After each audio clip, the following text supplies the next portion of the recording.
We are mucus-free. We are mucus-free. We are mucus-free. We are mucus-free.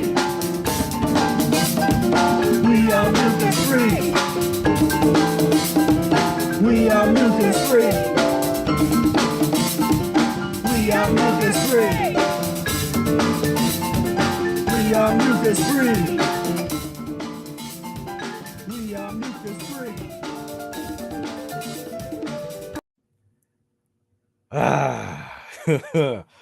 What's going on, beautiful brothers and sisters? Welcome to what might be the 10th annual ThanksKilling Address by yours truly, Professor Spira. And this is a time when I like to come on here with a live stream with you beautiful young men and women, and really just support each other, honestly, in the decision that you and I and many of us made to live diametrically opposed to societal norms when it comes to traditions. Of course, this is a day when there is a lot of people throwing around ideas about different traditions. And oops, I am sorry about that. And yeah, in the chat, let me know if you can hear me all right. Sorry for the microphone mishap. If at any point my audio gets funny, let me know. But let's see here. So a couple things real quick off the bat. If you are watching from Facebook, I'm going to put a link in the chat that is, if you want your name to show up, is as you comment, sometimes I'll share a comment on here. If you want your name to show up, you have to go through this little acceptance process in order to for them to show your name on here publicly. If not, it'll just say Facebook user. But so that is that. Then also, I am in honor of Green Friday, Green Thursday, all these good things. I have a 5% off of the Mucus Diet Healing System book bundle, which is all 7 of the books. And this is for any of the bundles. So this coupon code should work on the paperback. You got the paperback and the electronic versions, and then just the electronic versions. And that's for today only, because I'm going to be raising unfortunately, the economy has forced me to need to raise the price of the book bundle soon. So, and this is probably the greatest gift if you give gifts around this time of year. If you still practice the gift giving traditions, then there's really no greater gift that you could give somebody than this book bundle. And it's never going to be this price again. This is when you want to definitely check that out. So you can click the link that I just put in the comment section and navigate to that. Then put the coupon code 5% off bundle in there, and you'll get an additional 5% off. And this will be the last opportunity to get the book bundles at this price, because I've actually never raised the book bundle price for all the years that I've had the book bundle. I've kept it down as low as I could, even though the cost of printing the books got more and the cost of the postage went nuts. The cost of postage just went absolutely bonkers. But I was able to keep everything as low as I could. But we're signing off of 2023, going to have to raise the book bundle price. So I want you to get in right now. Click the link, check it out, use the 5% off code, and yeah, get this bundle for a loved one for the holiday season, because that is what we are currently in the midst of right now. Is what I like. Takora came up with I heard her say this, and I like it. Holiday. It's all about the just absolute insanity.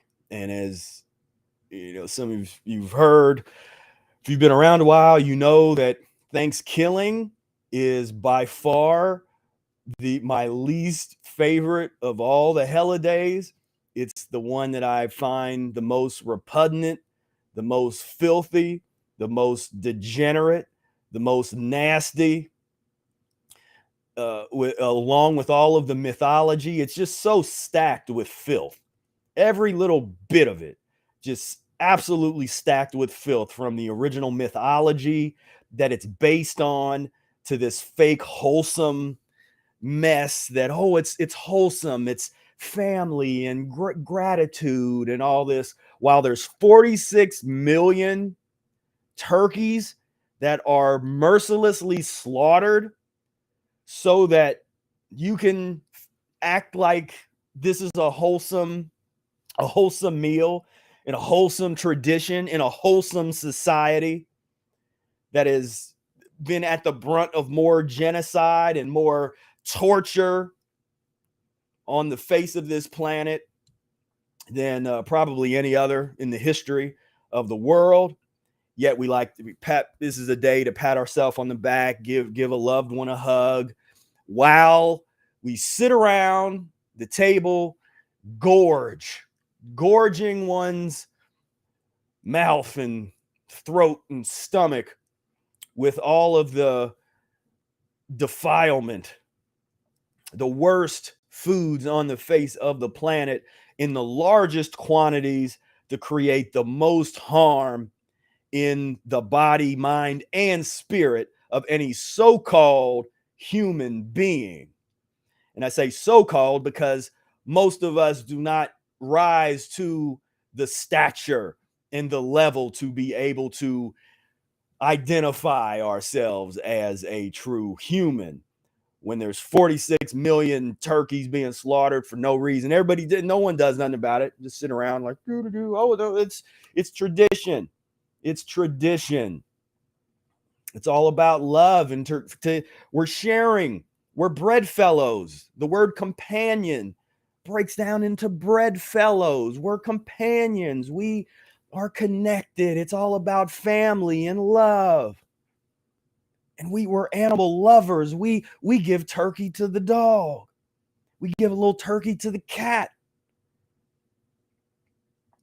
While in a couple weeks, Grandpa has a heart attack that he wouldn't otherwise have had because of years of defilement, years of unnecessary gluttony, stuffing oneself day in and day out. And only to come at a day like this and go far and beyond, above and beyond in terms of the level of gluttony. And it's absolutely sickening. And the longer that you practice something like the mucus diet healing system, the longer that you are on healing path, or if you're into the raw foodism or different levels of veganism, you got to be at a high enough level of veganism to really understand this, because there's a lot of vegans that try to go grab the tofurkey and try to create vegan versions of this pathological holiday, when if we were really going to, if you be any level of real revolutionary, you won't have anything to do with this holiday. And I know this is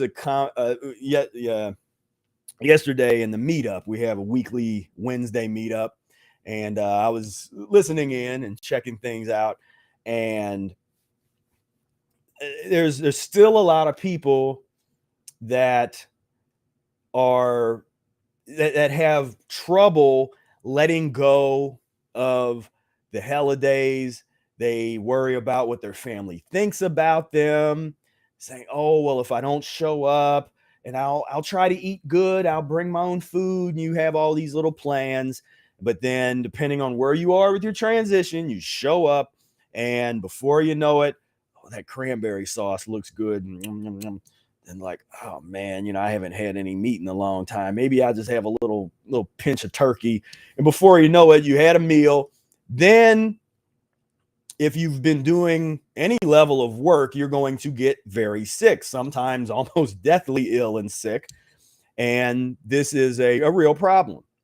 And so one of the things that I hope to accomplish when I come live on these sessions is to give a little bit of support and a little bit of attitude adjustment, show you what it looks like to not care about this at all, to be angered by it, to feel and to process. You know, on this day in particular, I feel the screams and the disappointment of the ancestors, of all of those that were raped and murdered and beat and enslaved. This should be a day of remembrance. This should be a day of fasting.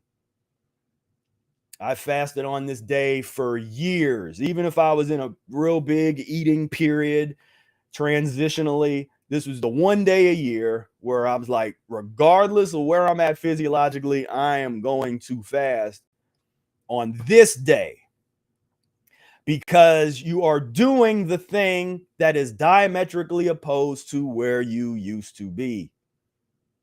For many of us that came up in this tradition. And that makes this a huge opportunity. It's very powerful in terms of the kind of transformation it does to your mindset, what it does to people around you, your own internal vibration, to do something as heavy as like, I'm fasting. Everybody around you is eating in the worst meal of their life. And you're like, nope, no, thank you. I'm fasting. And whether you decide to go hang out with your friends and family, or you stay to yourself, and just regardless of what you do, that's a revolutionary act. I'd argue that's the most revolutionary act that you could do if you live particularly in the United States of America, and you come up in this tradition. Maybe you know, historically you come from it. There's not a whole lot more that you could do that's more revolutionary than I'm fasting on Thanksgiving. No, thank you. I'm not giving it any respect, any kind of mind of, because there's people that still try to rationalize this day, you know, rationalize, oh, well, it's, you know, it's my family and we're, you know, this and that. And I'm saying this needs to be put in the dustbin of history, and that dustbin needs to be set on fire and thrown into the lake or the ocean. It needs to go. Everything that this holiday represents is based on death. This is the cornerstone of this mighty death culture, this death cult of a world where everybody's so obsessed with death. They like getting themselves closer to it. They like, we just got done with the holiday that's sort of like the to get you ready for the Thanksgiving. It's like, okay, we're gonna dress up as dead things and ghosts and go and do that whole tradition and eat a bunch of candy, and then you getting you ready. As if you think about this whole period, just the level of stimulation from thing to thing to thing. You got your Halloween, and you're gonna and people are still finishing up the candy that they got from the Halloween and the alcohol and all that kind of stuff. Then you get to the Thanksgiving, and oh man, it's on and popping now. We got all of our turkey and all the fixins, and just, oh boy, all of that. Then a few weeks later, then what do? You got your Christmas, and there's there's Kwanzaa's, and there's all these other little traditions, the winter solstice traditions. Put them all together, and you don't even really get a chance to breathe and sober up. And a few days later, we're celebrating a new number that don't really mean anything. Real honestly, you know, these numbers like 2024.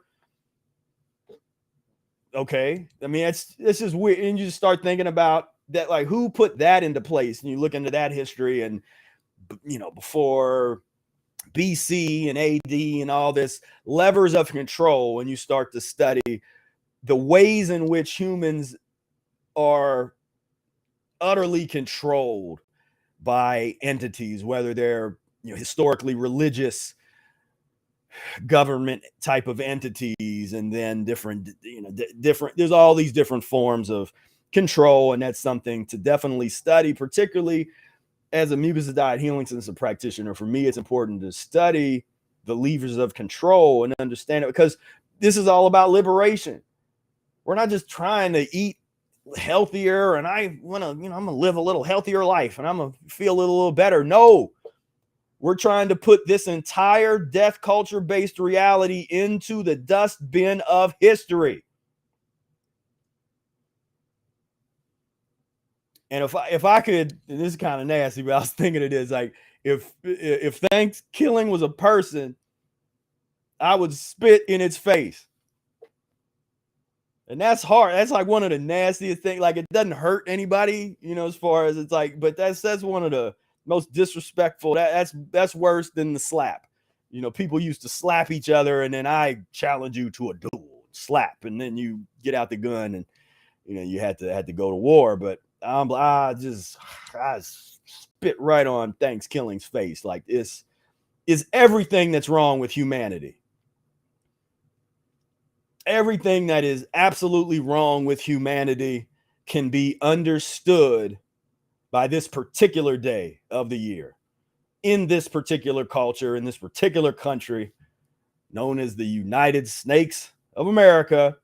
You can analyze today and see everything that is possibly wrong with humans. This is the bottom of the barrel. Absolutely ridiculous.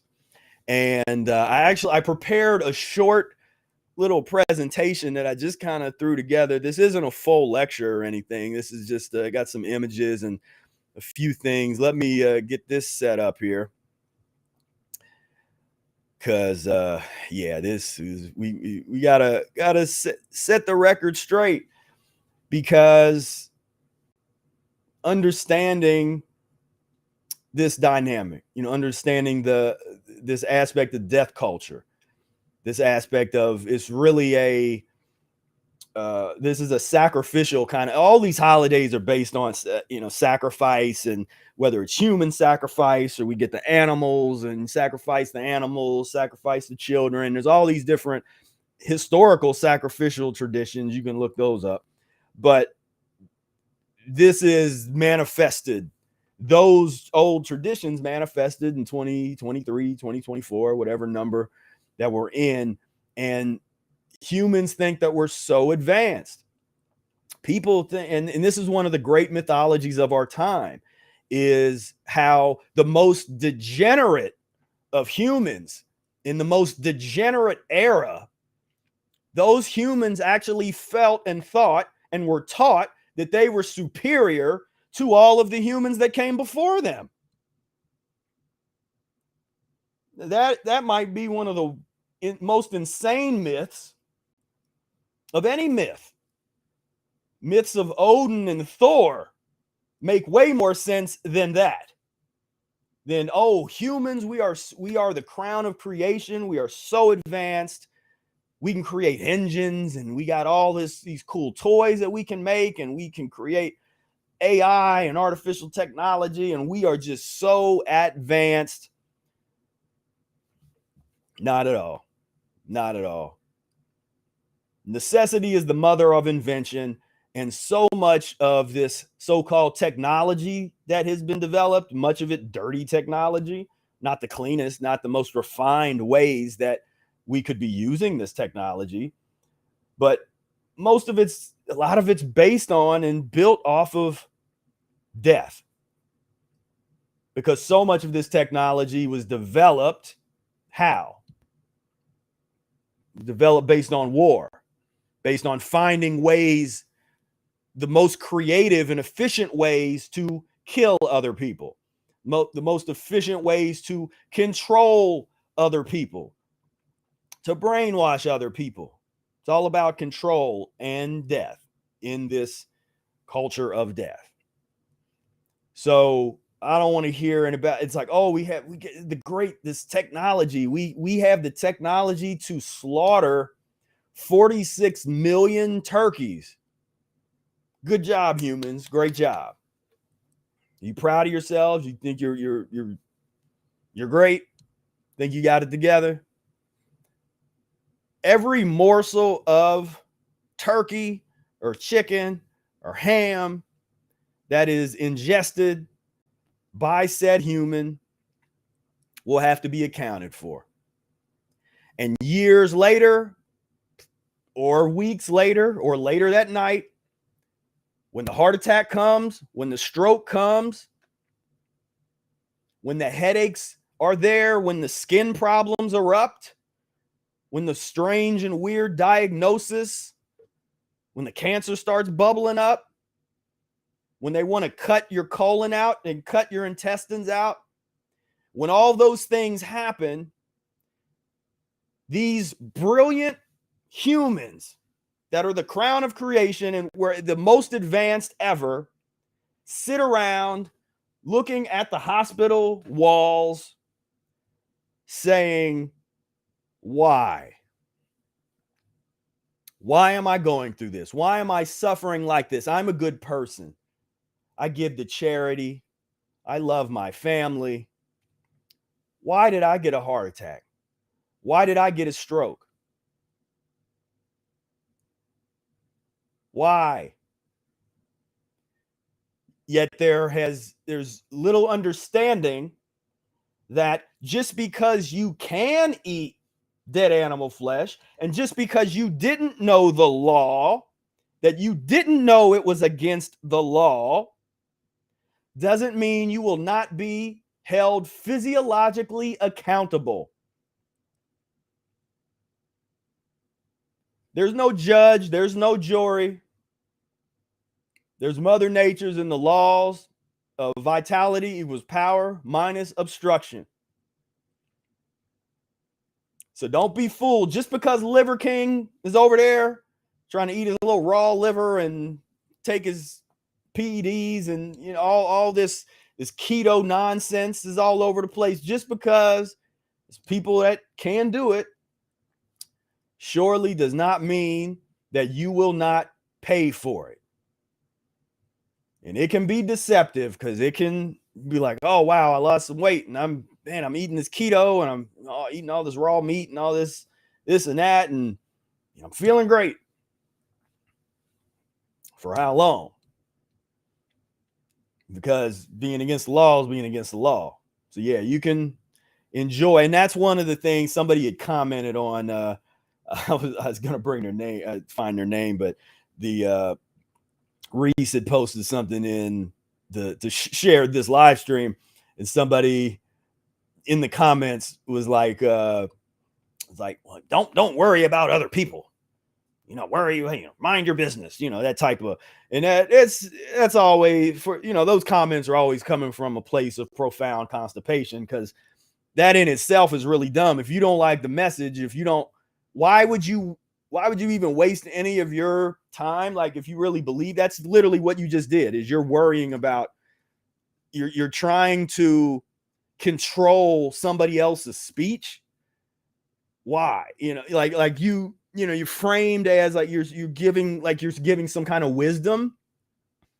You're the arbiter of wisdom. Like, don't worry about them, just worry about you. Don't worry that when they come to your door with a syringe in one hand and a gun in the other, don't worry about that. That's never going to happen. And if it does, it's okay. Don't worry about them. Well, that hasn't worked out for most of the people on this planet that ever had that attitude, the don't worry about them attitude. That didn't work out for them, because their people were raped and murdered, their belongings pillaged, plundered. fire set to their villages and their homes and all forms of destruction and domination for people that have that little pacifist attitude. So for whoever that was on there, you're welcome. I just enlightened you since you want to enlighten so many people. That kind of attitude is that goes along with this level of ignorance. The put your head down into the sand and just la-di-da, don't say anything, don't be anything, don't do anything. Just a do nothing, be nothing, ain't about nothing, don't know nothing type of person. And that's unfortunately what is really front and center stage in this era of humanity and popular and mainstream culture. It's the know nothing, do nothing, be nothing. Those are the folks that are really the prized possessions. They get the front, they get the front seat, they get the valet parking, they get all of the benefits of the death culture because they perpetuate it. The people that perpetuate death culture the most are ones that really have a good time in terms of, or it looks like they're having a good time. They're the ones treated very well by other people in the society because death culture begots death culture. That's part of the deal. It's like you sign your life away, said like, yeah, cool. I'm dying in my 60s and 50s. If I can have all these millions of dollars and I get all this respect and all this love and companionship and all this kind of stuff, sure, I'll sign on that line. And then all of a sudden, and I don't know if I should start naming names of some of the celebrities. There's a few that have were on top of the world. Then there's some kind of ailment or illness or situation that they try to keep private comes up. And then again, people ask, why? What happened? Is that genetic? Is it what happened? And then even saying, oh, was there a particular medical procedure that's the result of? When again, we need look no further than what that person, whoever they are, care if they're a celebrity or what, government official or just a homeless person or somebody hanging out, the physiological laws are in effect for everybody at the same level across the board. So what are you going to do? What are you going to do? Are you going to try to live blissfully, go back into the matrix and just, that makes sense. But that sounds like a lot of work. Change my diet and live an extra 5, 10, 15 or 20 plus years of quality life. It's like so what kind of choice would you do? 20 more years of life if that meant changing your lifestyle, not always hanging out with the friends and family at the ThanksKilling events and the bars and the restaurants, losing a little bit of time with some people in that respect, but gaining years and not just living longer, but living a high quality of life longer. But there's a lot of people that's, but oh man, my mom and my friends and this and that and and literally will die for. That's like dying for. It's like dying for your friends and family in an unnecessary way. That's in the least heroic way possible because it's based on fear. That attitude is based on fear.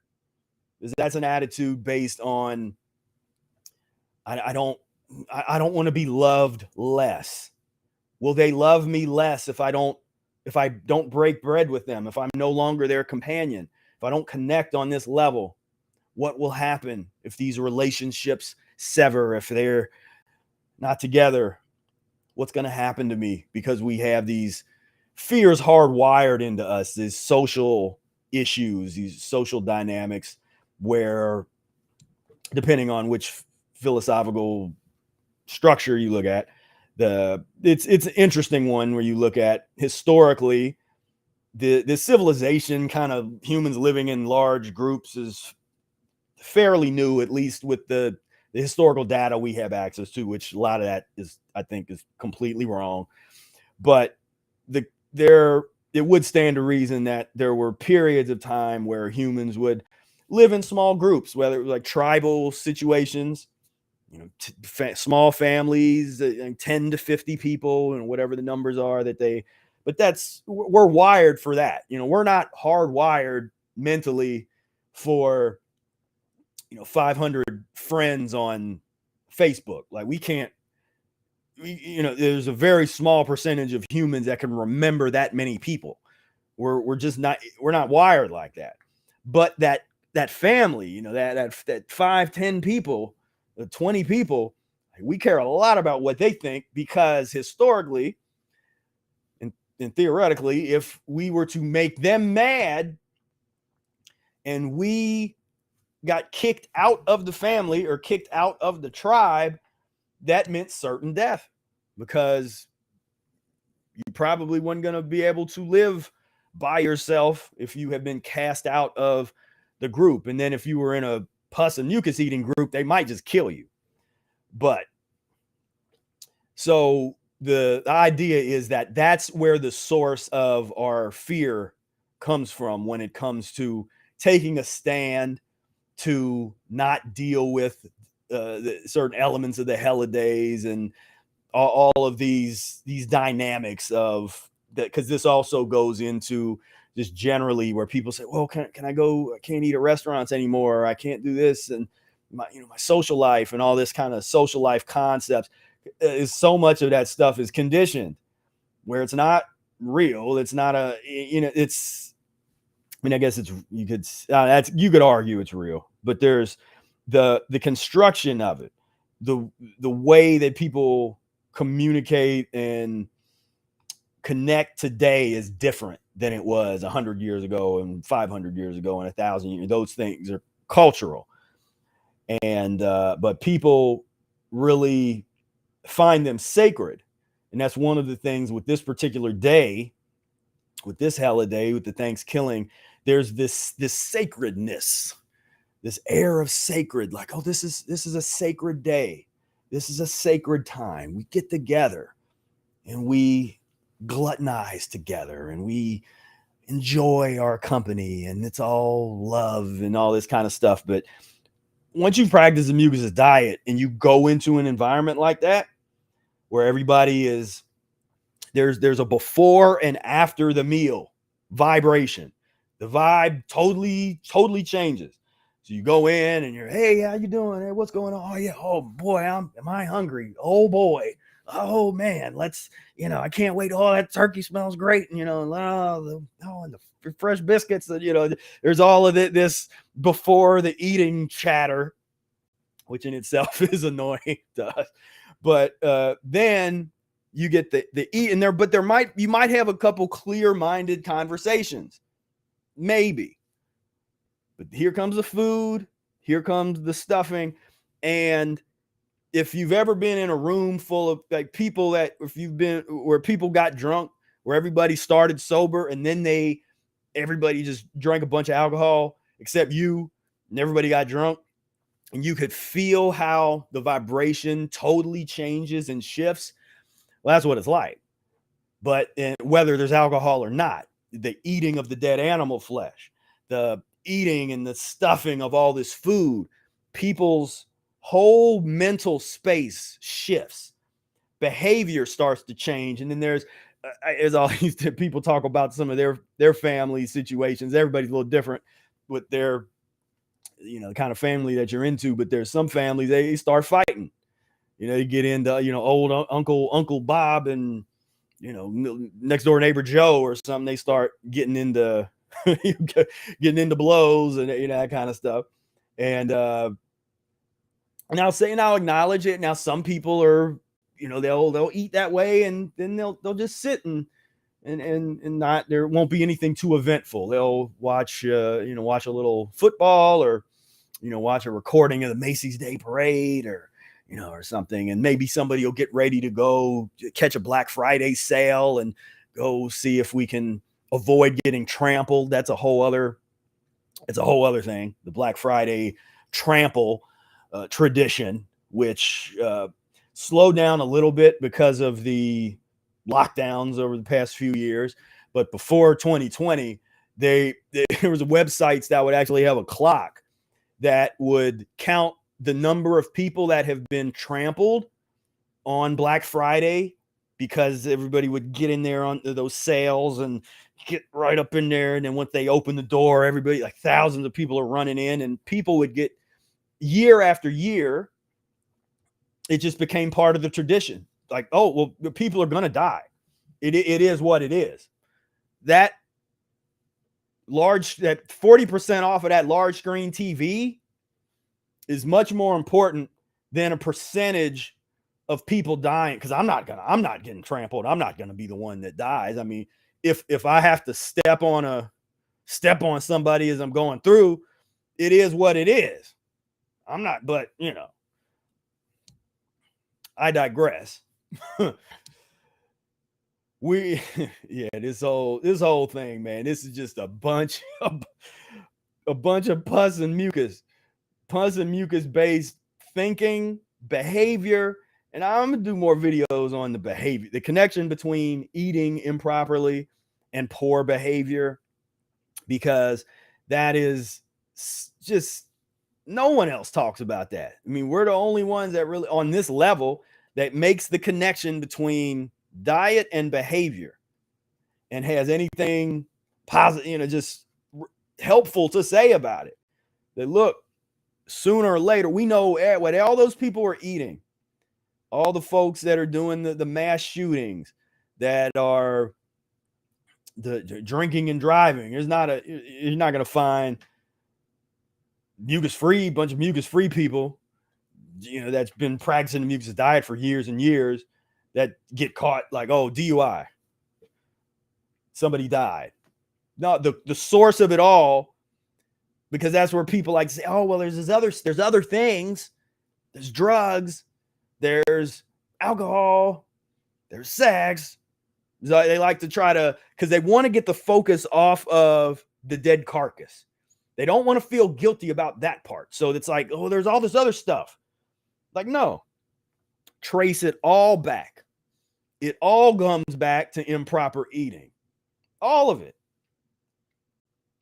There is no heroin addict or crack fiend, meth, there's all this new stuff now. What's that, trank? There's none of that if there is no pig eating and cow eating and horse eating and buffalo eating and dog eating. There is nothing. There's no addicts of these drugs. There's no, and I'm not saying that when I say this, understand I'm talking about a purely mucus-free person that has been practicing a mucus diet healing system for a long period of time, or was born into a mucus-free family and grew up in that situation. Those people have totally different physiologies than these other folks that we talking about in these other situations. So you're not going to see a child that has grown up mucus-free and that stayed mucus-free, because they can get off track. It's not a magic. It's as soon as you off track, all bets are off. Once you're off track and you let the meat eating back in, or a little dairy, and you let all that back in, all bets are off. If you stay the course and you continue to gradually transform your physiology, eating cleaner and cleaner over time, you will be much, much less likely to have tragic behaviors. That's not to say that you're going to be perfect. I'm certainly not perfect, or Brother Air, or that's not it. But there's there's a 0% chance that one of us would end up on the news because we went into a black church and started shooting everybody, or we threw somebody off of we shot somebody and then threw them off of a river, into a river off of a bridge. This stuff happens every day. People it's become so normalized in our society that just murder is just it is what it is. It's like, well, it's just humans. It's just human nature. I mean, people say that, like, well, it's human nature. Some people, just are murderers. It's what they do. And if something happens, you could become one too, or whatever. And it's like, no, we're talking about a pus and mucus based system and society that births and nurtures this type of behavior, this type of mentality. And it's just pure degeneracy. And we gotta, in my opinion, we gotta call it out, because again, that staying quiet thing, which is what many mucus diet practitioners had done for the past 100 years, the staying quiet model, because this goes against so much of the norm, and you deal with all kinds of stuff. And of course, and we get that. So I've dealt with that for years. Brother Ayers dealt with that for years. And the censorship nowadays is unreal. I mean, I literally run into it almost every day. I get some kind of message, something that I'm trying to post or do is being deleted, or you can't post that, you can't say that. This nanny state, this 1984 sort of situation that we're transitioning into, the thought police, like, oh, you can't say that. That's not, no, you could do this.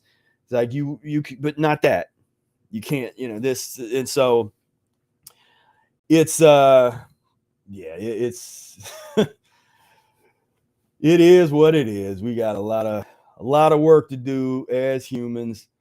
And let me see what's going on over here in the chat section. Hold on a second. There we go. Let me see who's in the house today. What's going on? Humble Renell, how you feeling?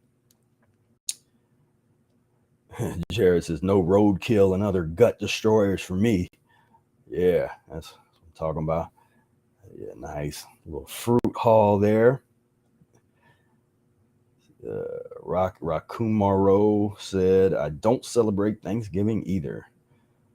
Good stuff.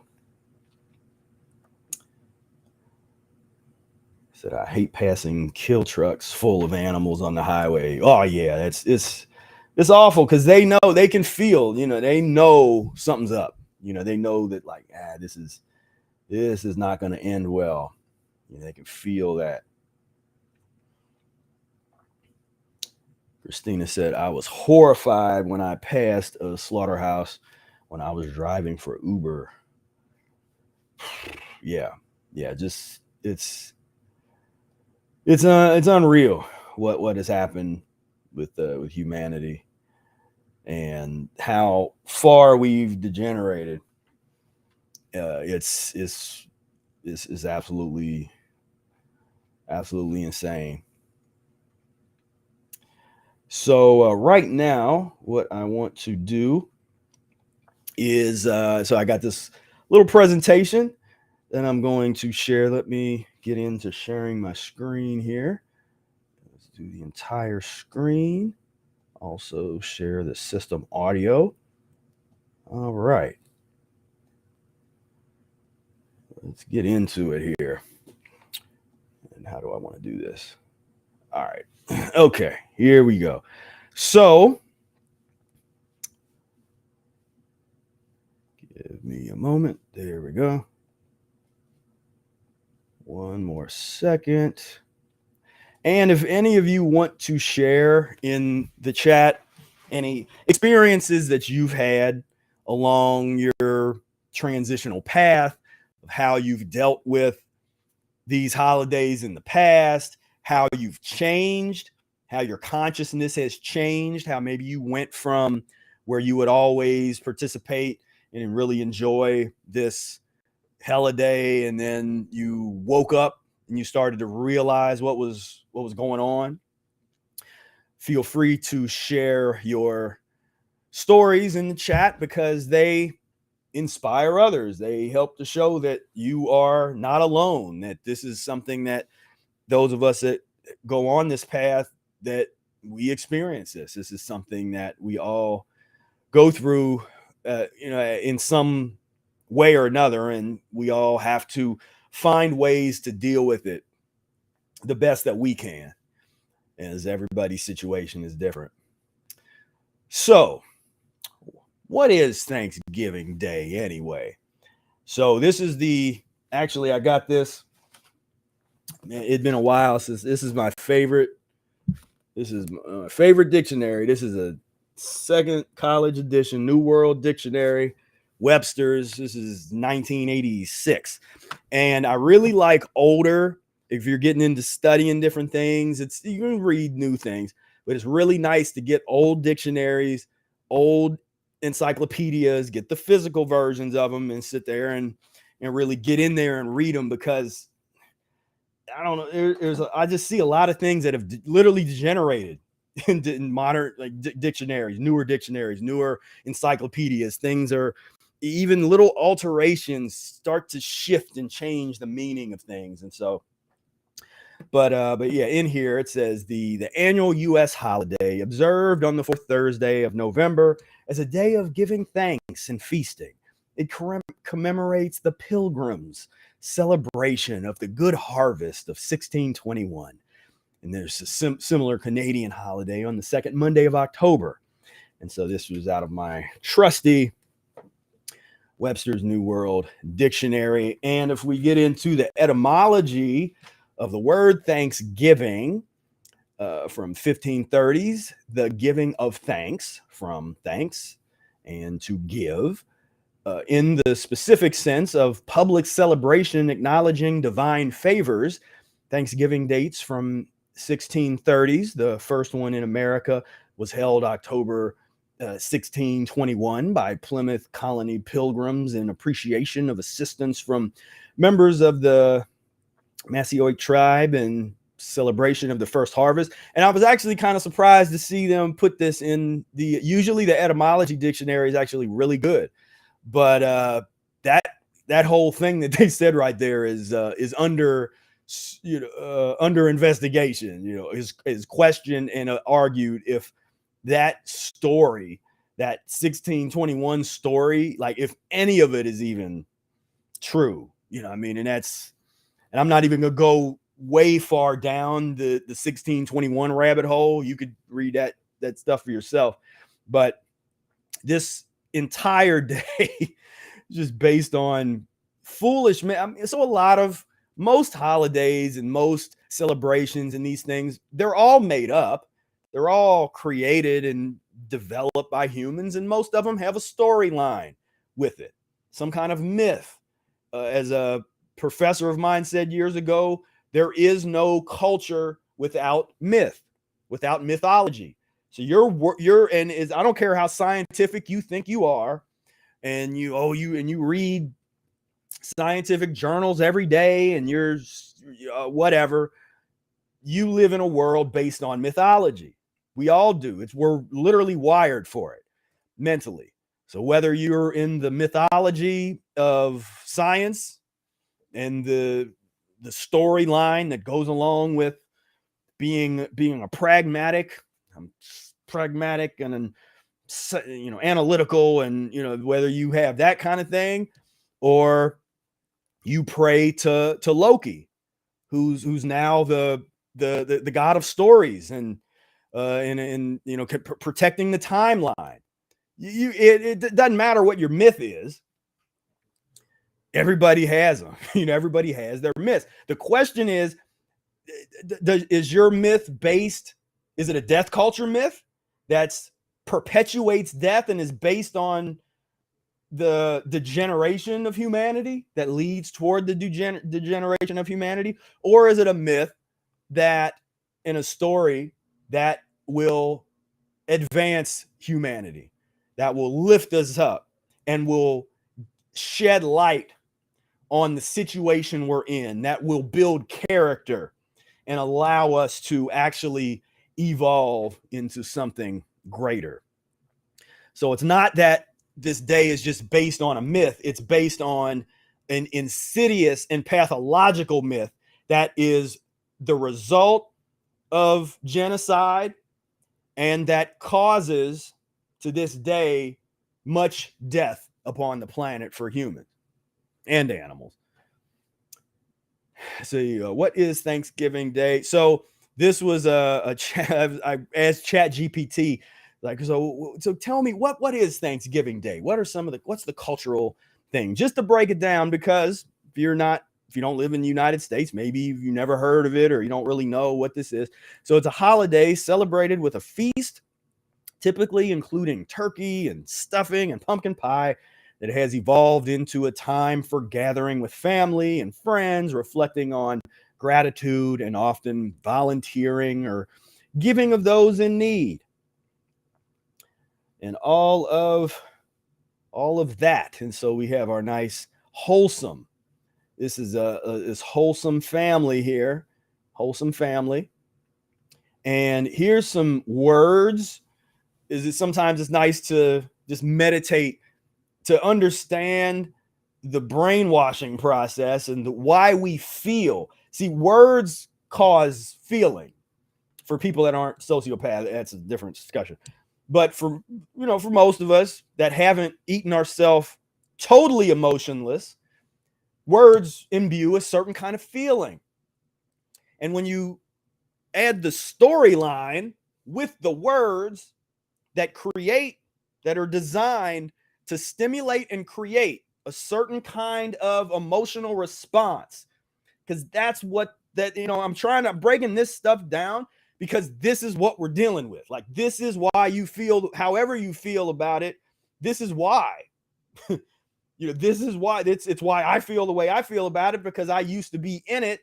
Now I'm seeing it from a perspective of how much death, chaos, pain, and suffering it causes. So I don't that imbues a certain kind of emotion in me. But this is the grounding. And when you study hypnotherapy and the NLP and all this kind of stuff, the basis of all those things happen naturally in society, without all of the induction periods and all these different things that happen that you can engineer. They are engineered. And this is what we're dealing with. This is what we're combating in ourselves. Because see, one of the reasons for me that it's so important to talk about this is because this is what helps you let go of, get working your way through the insanity, seeing it from a different lens. And you start to break down because you have to work on it. You do have to, that mental work that you have to do, the studying that you have to do to be able to let go of and see the absurdity. And of course, there's a lot of the things that I make, the different videos or this stuff, I try to highlight the absurdity of mucus and pus based culture, the death culture. And as a way because that's how I have been able to emancipate myself to a certain extent from the larger elements of the death culture. But then it can also help other people, because we can sit and do lectures all day, but a lot of people aren't going to do that. But if they see a TikTok video or they see whatever that sort of just hits, like, wait a minute, that stings, that makes me see things a little different, then that's good for everybody. That's because now we're talking about an elevation of the human spirit to get away from the death-based thing. And so we got all these different words: turkey, wholesome. And that's one that really, really gets to me, with this time of year. It's this fake positive vibe. You know, it's like this false positive, false positive, this false, it's, this is wholesome and all this stuff, gratitude and I love, and there's all the different YouTubers and Tony Robbins and some of these guys.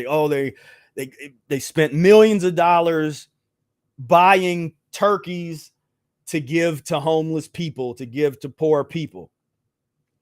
But let's look at that consciousness, because what does that support?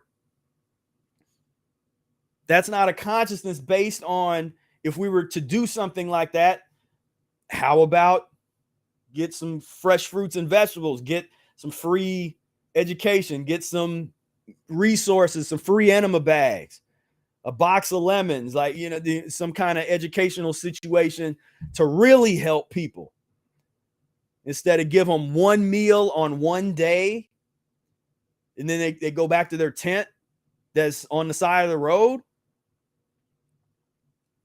What is that really helpful? Is that because it's always, whenever they show it or they do a little documentary on it, it's like, that's so nice. Oh, that's so nice. No, it isn't. It's ignorant.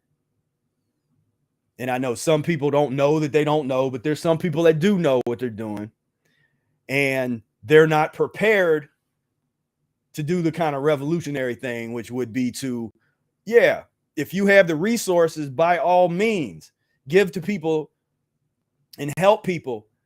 I'm into the education part. So you try to educate people so that they can, because even this, you also start to look at the death culture sayings. What's the saying? You could either, give somebody starving a fish or teach them how to fish. Well, that's an old pus-based death culture maxim, but the other version of that is, you can either give somebody an apple or teach somebody how to grow an apple, or grow some produce and fruits and vegetables.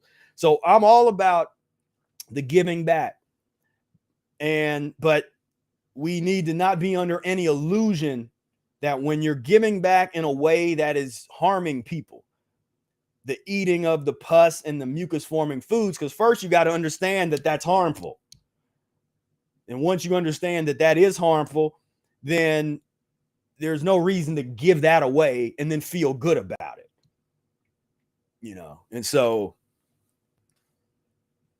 because it's one of the generosity and the, and I know there's a lot of people that do that. Their heart, and then that's the question, is their heart in the right place? And for some of them, they want to help people. It makes them feel good to give back and that kind of stuff. What I challenge you is to, you elevate your consciousness, and when you understand this physiological principle and the physiological laws, that this isn't something to be played with. People play with diet like it's something like, it's not that big a deal. Like, I can have a cheat meal. I'll cheat on Thanksgiving. Oh yeah, no, it's okay. It's a day of celebration. It's a day of togetherness. That's ignorance. That's a low level of consciousness when it comes to the physiological element. And I don't care where you might be brilliant and everything else, and all these other areas, and they're so spiritual, and people have been talking about that lately. The folks that are that people perceive as so spiritually advanced, yet when it comes to physiological means, they're not advanced. They really don't. They either don't care. They say eating, it's not really that big of a deal. We're all going to die one day. All that typical death culture nonsense speak. But again, those are the stories that people tell themselves. Those are the stories that make up the paradigms with which people live, the way people think, the self-talk, the voice inside the head. That stuff is planted. A lot of that stuff is planted there, because you got to get clean before you can really have that communication to source that some people talk about. I would argue. at least on this physiological level. And so we got work to do. Tidings of comfort and joy. Comfort and joy. But we got all these silly death culture traditions. How about the turkey? The turkey tradition, where we will have the so-called most powerful person on the planet will lay his hand and pardon one of the 46 million turkeys out of the beneficence, the goodness of their heart. The National Turkey Presentation and Pardon marks the unofficial start of the holiday season. We're here in Washington, a time to share joy and gratitude and have a little bit of fun. Joy, gratitude, and fun. He sounds kind of drunk. I was too young to make it up.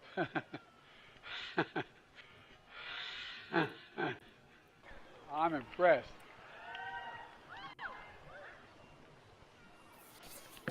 I hereby pardon Liberty and Bell.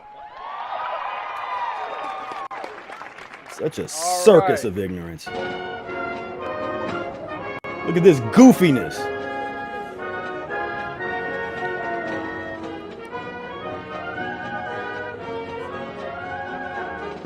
All based in pus and mucus poisoning. Not cooked food. This don't have nothing. This ain't a cooked food. This is a pus and mucus eating, poisoning. Yay! Bring the little black children. Photo opportunity. Get the black kids up there with the little locks. And, I don't get me started on that. I try not to go too deep into the political sphere there, but yeah, just straight ridiculousness. First presidential turkey pardon dates back to 1863, where Abraham Lincoln said, "I pardon this yard bird turkey." It came up, and so these are the stories. As he said, fun. It's all about the fun. And so I'm as I say all these things, and some people would say, like, "Oh, you're being harsh." I'm saying this as somebody that comes from this tradition. That's me. I don't know how old I'm, like 3 years old or something like that, with this big old turkey leg. But let me show you. This is what I came up in, and this is how the brainwashing happens. This is because I came right up in this. I was the all-American boy until I started practicing the Mucus diet, and then I started all the lies and the deceitfulness and the programming and the brainwashing and the death, that like it all, doing a little bit, and it all kind of came and hit me. But before then, I went through the proper channels, the public education. And this is actually this video, this is from 1990. And this was Peace and Brotherhood. And in this time, there was a lot of, so this is like a clip of this. There's all these different, like the Thanksgiving stories, and then all these different peace and brotherhood figures that are depicted in this little. I'm in first grade here, in first grade, so probably won't watch all this. But this also is the first time. This is my first public musical performance, where that was what I really enjoy. I love being on stage. That's my favorite thing to do, is to be on stage in some capacity performing. And this was the first time on stage in front of people performing. And so we'll take a look at this, because some of y'all might get a kick out of this.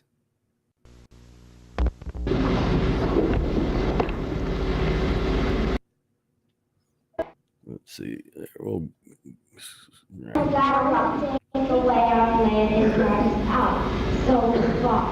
And it's telling, so we are being indoctrinated into the myth of the ThanksKilling right here. We have people. Now this is me up here.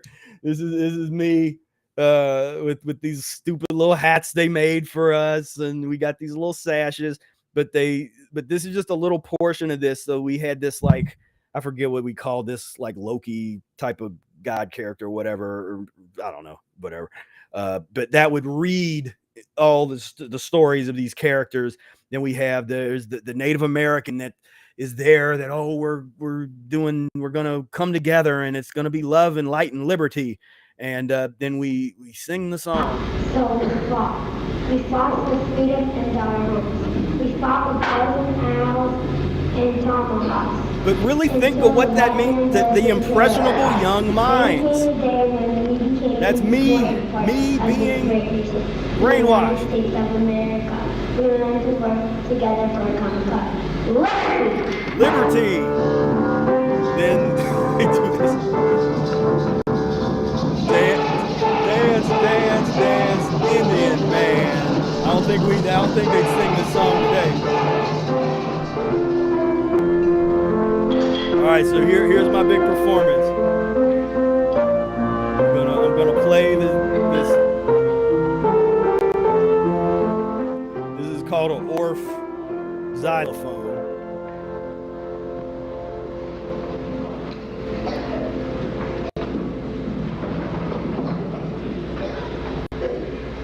And I'm just cheesing over here because I'm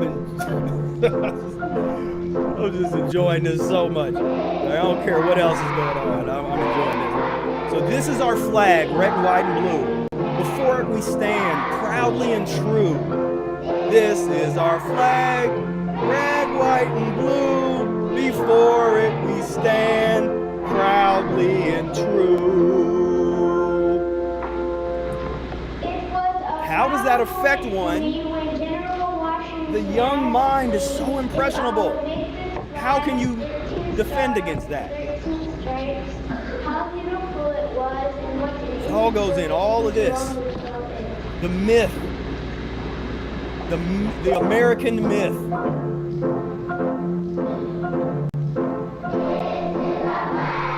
Myth of the flag. This is our flag, red, white, and blue. Before it we stand, proudly and true. Yeah, that's creating the basis of the nationalism, to develop the hatred for other people, to develop. It's dangerous. I've got to protect myself from those nasty other people. America's the greatest. And this was the Martin Luther King song. Here's I'm getting into it. Drink up reality.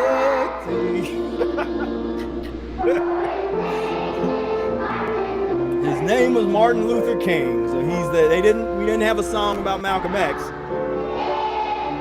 Small world after all. It's a small, small world, everybody.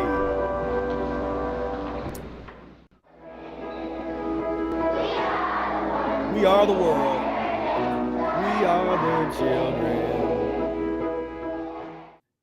Yeah. So back down memory lane. But, I share this because this is what I do. And one of the things that people that have, if you look at my content or you think it's like, oh, that's pretty good, or, oh, he thinks about things in an interesting way. For most of my life, I've contemplated, I've analyzed, why are things the way they are? So social situations. But that also led into, why do humans suffer? And I started really becoming obsessed with finding answers that were adequate. Because there's a lot of people that have answers about why do humans suffer and have solutions. I think they have solutions for human suffering, whether it be certain kinds of mental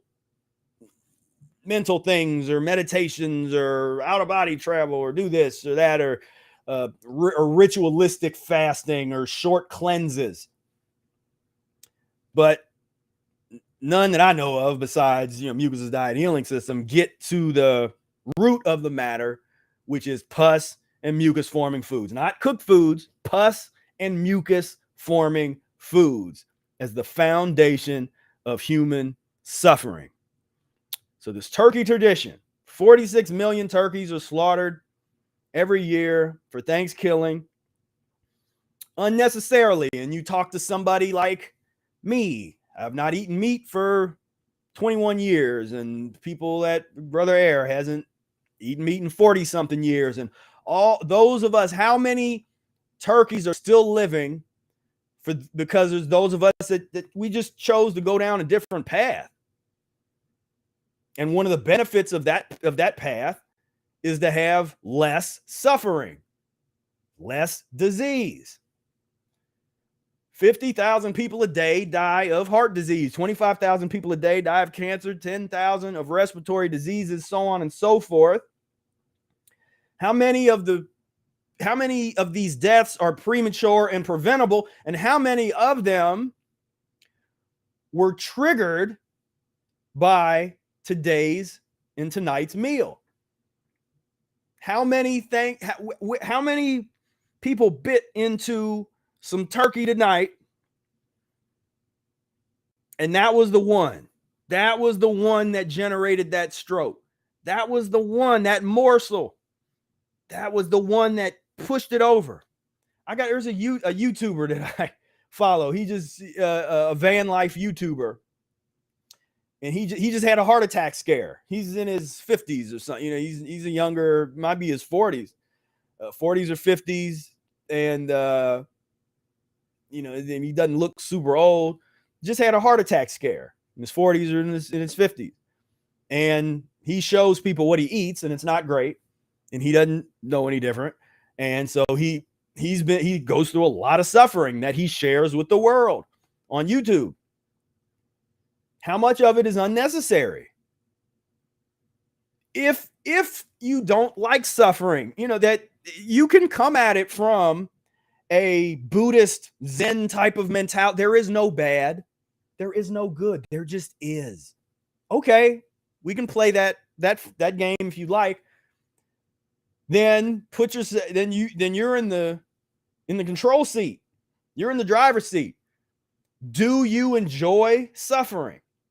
Are you addicted to suffering? Unnecessary suffering? Or would you like to get on a path that will, not saying overnight suffering's gone, but it's a path to less suffering that I believe ultimately leads to the least amount of suffering possible, body, mind, and spirit for the human race. You can get as far as you can get, then raise some children, put them on the path.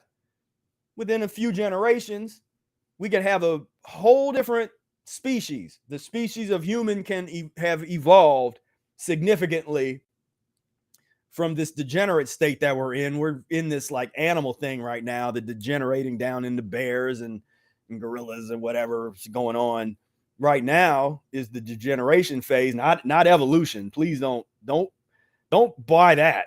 Don't get caught up in that's more mythology. That's more that Darwin mythology. Don't get caught in that. We're so much more advanced now. It's like no. Don't fall for that one. How many lives in prematurely due to Thanksgiving's gluttonous traditions? It's good. It's just a question. It's a question. And again, if you want to do the Zen and the Buddhist thing, and it's all good, it's all great. The death and the suffering, it's part of the experience. We're learning something. Okay, is that what you want? If you put yourself in the driver's seat and you understand, you take responsibility for being the creator in your life, all the law of attraction type of discussion. But a lot of that's real, just cause and effect. But most people don't want the responsibility. They want to be sweetened in their ignorance. They want the myth. They want to enjoy the myth of, oh, I can't do any. It was genetic. The illness is genetic. It didn't have anything to do with my gluttonous turkey eating for the past 30 years on this day. It didn't have anything to do with stuffing, and didn't have anything to do with all the plastics that we ingest and the chemicals and all that. Like, nothing to do with any of those things. It's just genetic. It just happens sometimes. You can't help it. And that is one of the worst myths that humans tell themselves, because they're addicted to the pus and the mucus. They want to continue to eat it. They want to be supported while they eat it. They're not going to watch they're going to go watch Liver King, not my video. They want support. They want to feel good about eating the pus.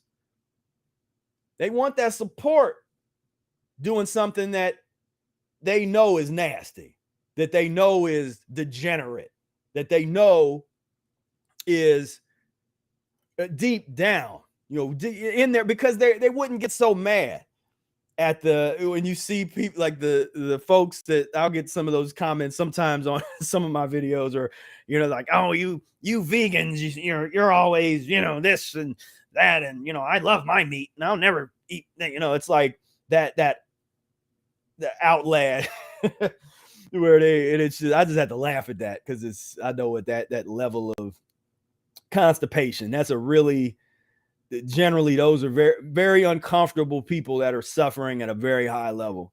There's a high level of constipation and suffering, and it is what it is. You just got to step out of their way. Just like, all right, well, just keep going. Like, I'm not, don't let me stand in your way. If you, because that would be the part of the, so when I come at from the Zen perspective, I'm saying, look, the cause and effect is in full effect.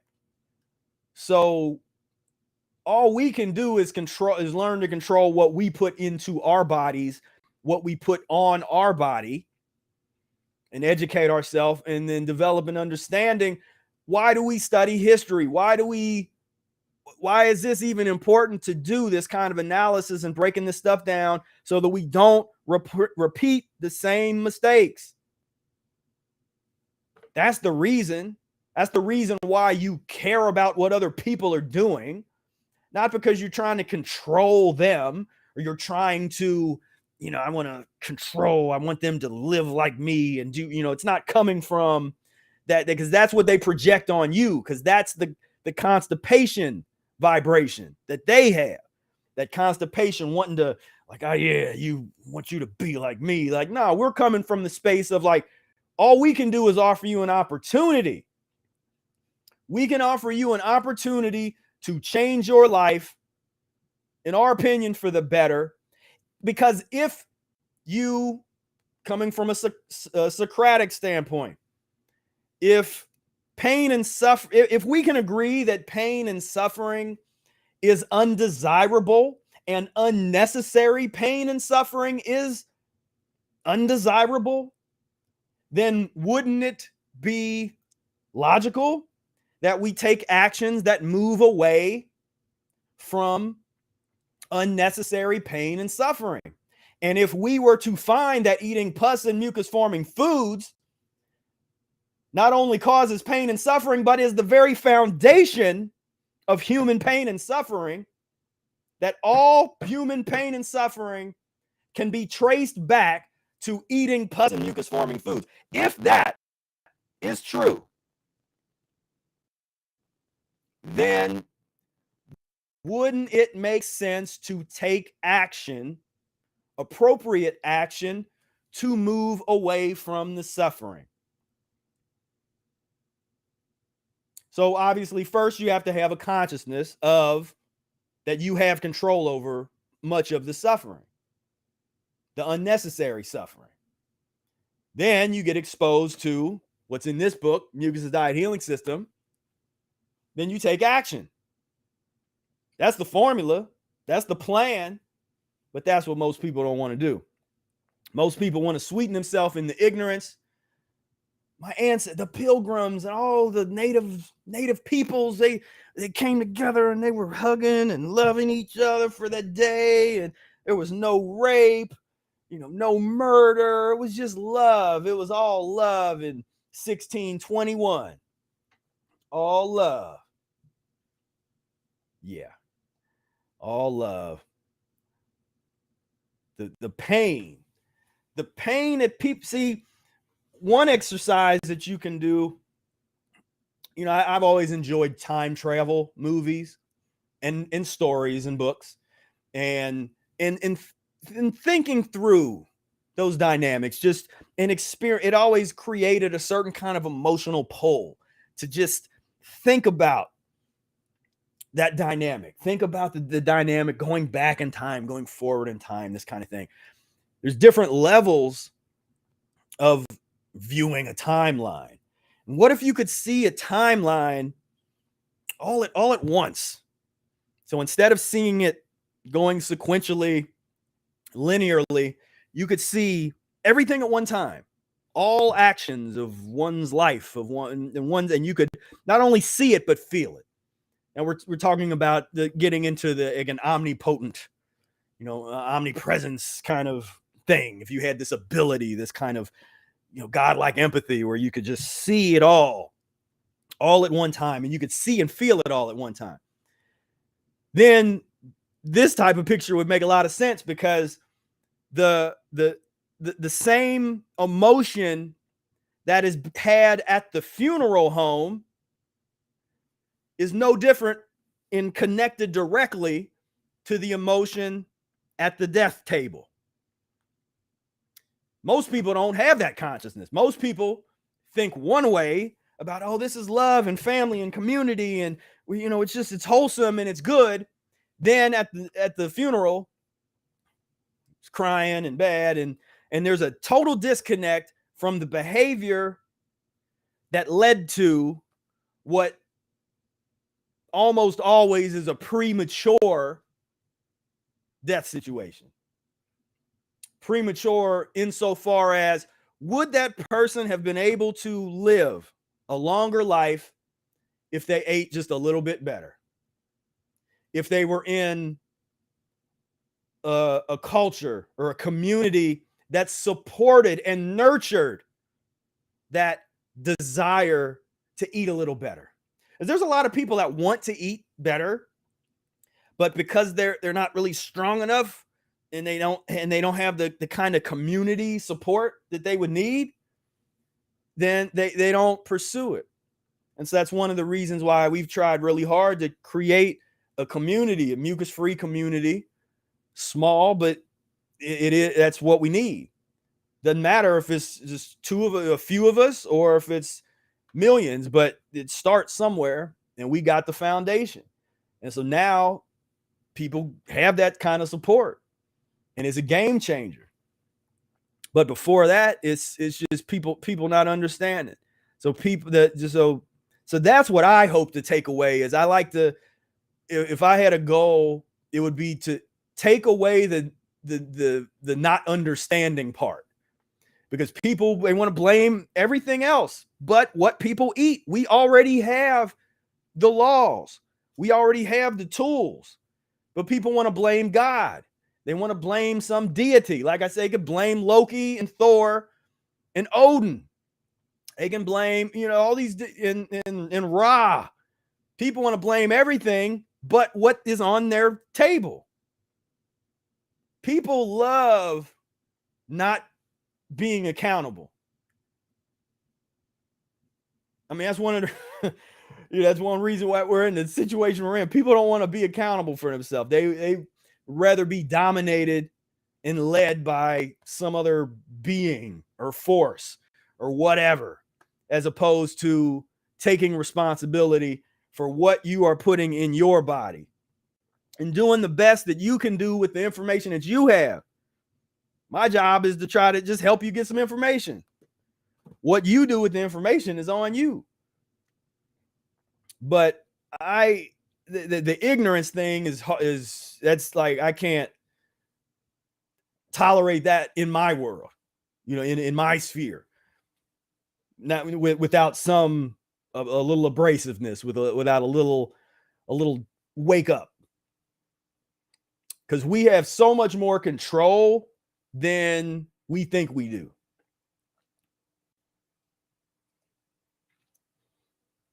All over the years, and you think about just generation after generation after generation, the feast myths, whether you're talking about Thanksgiving or whatever, all these different feasts, the gluttony feasts that people just buy into.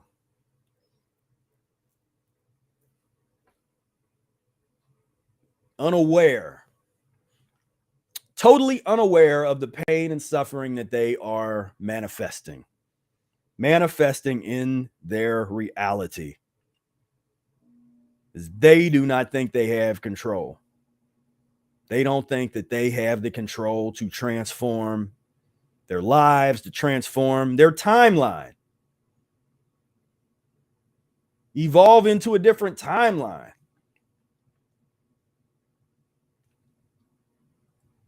We got this, all the mythological characters. Bring them on. We got Santa. Santa's he's got the this turkey stuff going on here in this photo. Bring it all of the, again, that until we can make this connection with the pain on the plate is transferred into the pain of the human. And until that is understood, there's no reasoning with anybody. There's no, let me make a logical argument of why it is good to remove mucus-forming foods from one's diet and so on and so forth. People have to discover this. They have to understand this part. Make that connection, because it's be based on self-interest. How much pain and suffering, like when is enough of the pain and suffering? And this becomes hard watching loved ones and things that are not on the same page, and they start going through illnesses and ailments and things, and it's still, they're still asking that why question, like what's going on, and they haven't bought in to the pus and the mucus dynamic, and so the tragedy of nutrition. That's you really think about this epic little book right here, Tragedy of Nutrition. You think of the idea of a tragedy. It's not just that, that's tragic in the sense of sad. It's like literally a dramatic play involving death, an unnecessary premature death. Tragedy, straight tragedy. Because if it was natural and it was not premature, it wouldn't be tragic. But in this case, we're talking about premature, unnecessary, and it's all based on these lies, based on these stories that they told us to make us feel good as we were children, and to get us nice and brought in, onboarded into the society. It's an onboarding process, a collective hypnosis process. But we got to understand, like I said, I'm prepared to put the whole thing in the dustbin of history. Are you ready? Are you ready to put this thing in the dustbin of history and walk a higher path that's not based on killing animals? I mean, you're just not. That's why a lot of the meat eaters don't want to have those discussions with you, because they know you have the moral high ground in the discussion. There's not a whole lot that you need to say. It's like yeah, like is it if you don't, let's do some more logic. Is it better to kill an animal or not kill an animal? Is it better to have an animal suffer and die or not suffer and die? if it doesn't have to. And if that killed animal were to be eaten by a human, and that over time develop into chronic illness that then inflicts suffering and pain into the human, then would it not be rational to then not eat the animal? Because not only are you not inflicting pain and suffering into another sentient being, you are preventing that same level of pain and suffering come into your body sanctuary. Does that make sense?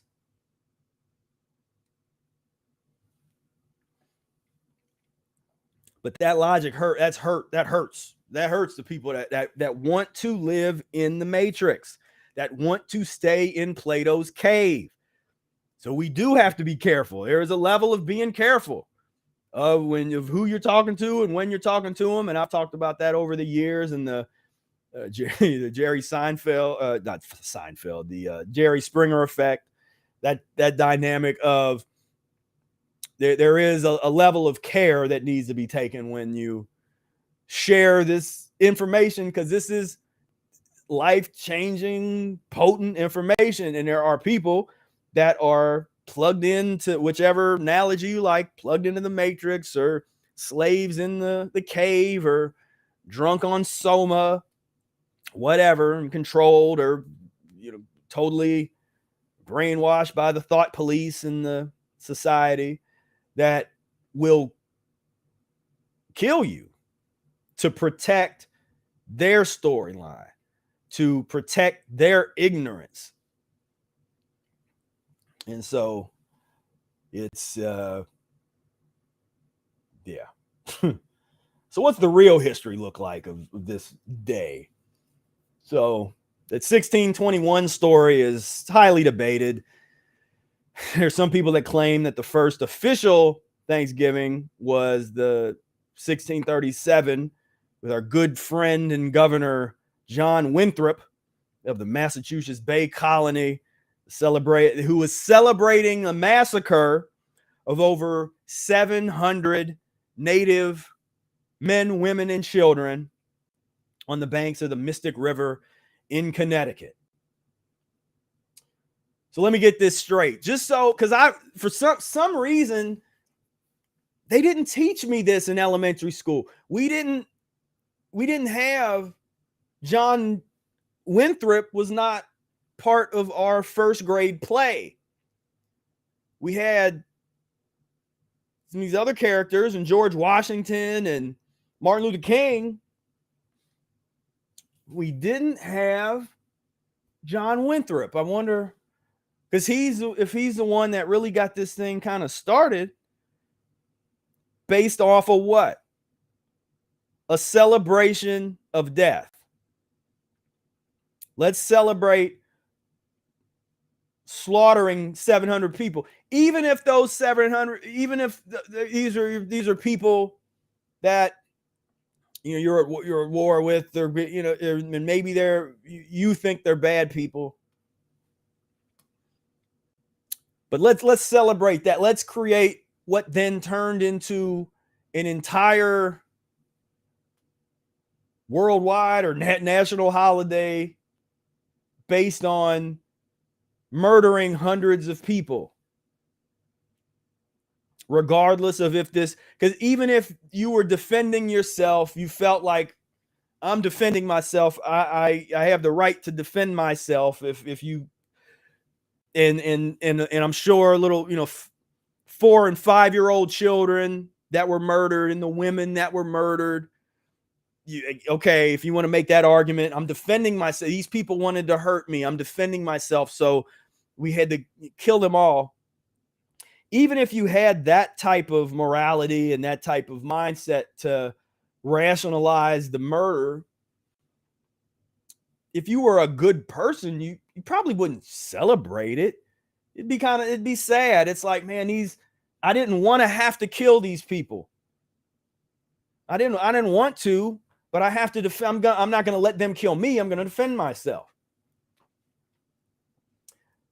But that's not the kind of ethic and morality of these people at all, who were supposed to be good Christian folk and good, you know, God-fearing people and all this kind of stuff. Yet they, no problem, murder, the pill, and you know, there's no video cameras back then, no. So the level of pain inflicted in the suffering and the debauchery, you know, we don't get to see all of that and hear all of that. Because even in movies that will depict, they sanitize. You get the movies that seem to be the most intense on these topics, and those are sanitized because it's always worse than whatever has been portrayed in media.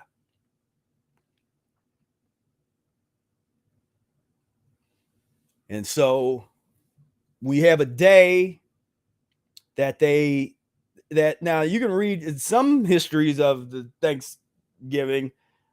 Actually, had people fasting. The more of the Puritans, they would actually fast on this day. So there's that. So then that turned into the gluttony thing, if that's even true. Like I said, so many of these stories, this stuff is so made up and so degenerate.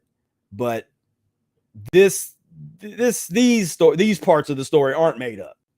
The level of just barbarity inflicted by these just, you know, all parties involved. You know, somebody had commented on one of them trying to defend, saying, oh, a lot of the native peoples weren't all nice. They were, some of them, you know, like trying to do that white supremacist type of dialogue. And what we say is it's about the pus and mucus eaters. So if you have two peoples that are fighting one another in the world of pus and mucus based reality and in the death culture, the filthiest and the most degenerate is the one that's going to win and dominate. So if you have one group of people that are incredibly super extra filthy, totally disconnected from nature, incredibly degenerate, nasty, filthy, stank, then you got another people that they're degenerate. They eat the pus and the mucus, but not as much as these people. They're a little cleaner, a little bit more connected to nature, just a little bit. The filthiest people are going to run roughshod over the people that are a little bit cleaner than them. When you are fighting based on pus and mucus rules, based on death culture rules, the cleanest can only win when it's taken to its logical conclusion in terms of the higher levels of cleanliness. That's when you can start getting into this concept, consciousness on patrol. The people that can walk in a room, and when they walk in a room, the whole energy in the room shifts around. And people think twice about what they're doing. It's like the adults have shown up with all the kids in the sandbox. Once you get to that, you're a little bit more protected by whatever, if you want to say the universe or karmically or whatever. You're putting yourself in a situation to enhance your odds of safety. And that's how you can win. That's where cleanliness and the fasting and, you know, that's how that happens. But it's not, if you're a vegetarian that you eat eggs once a week, but you're trying to go up against bacon and eggs, people that eat bacon and eggs every day, you are going to get your butt whooped. And that's a whole perspective people really don't understand. They were trying to say, oh, the natives and they weren't all happy and nature people and this and, and all this. Like, what you got to understand is they were all eating pus and mucus, but the Europeans were eating pus and mucus on just an unprecedented level that had never been seen before on this planet, and had a particularly unique level of degeneration and constipation that caused just really interesting levels of sociopathy or psychopathy, the inability to identify with emotions, the inability to feel certain human emotions that give people the ability to torture animals and torture humans and to basically live in this death culture, to disassociate from other human beings. Like, some of that's conditioned, but I would argue much more of that is based on the pus and mucus eating, the kind of degeneration that does to the body, mind, and spirit that would allow for a person to not feel as they murder and as people that do look like that, or and to murder and just to go after animals. I mean, whatever, just that whole desire to kill when it's unnecessary, when there's no, you get the hunt. Well, I'm a hunter, and we humans used to hunt for food, and we gotta, that's part of our heritage and this and that. Well, it's part of the degenerate history of humans that led to, there's a reason they always like to say, oh, well, humans live so much longer today. We used to die in their 30s when back in the day.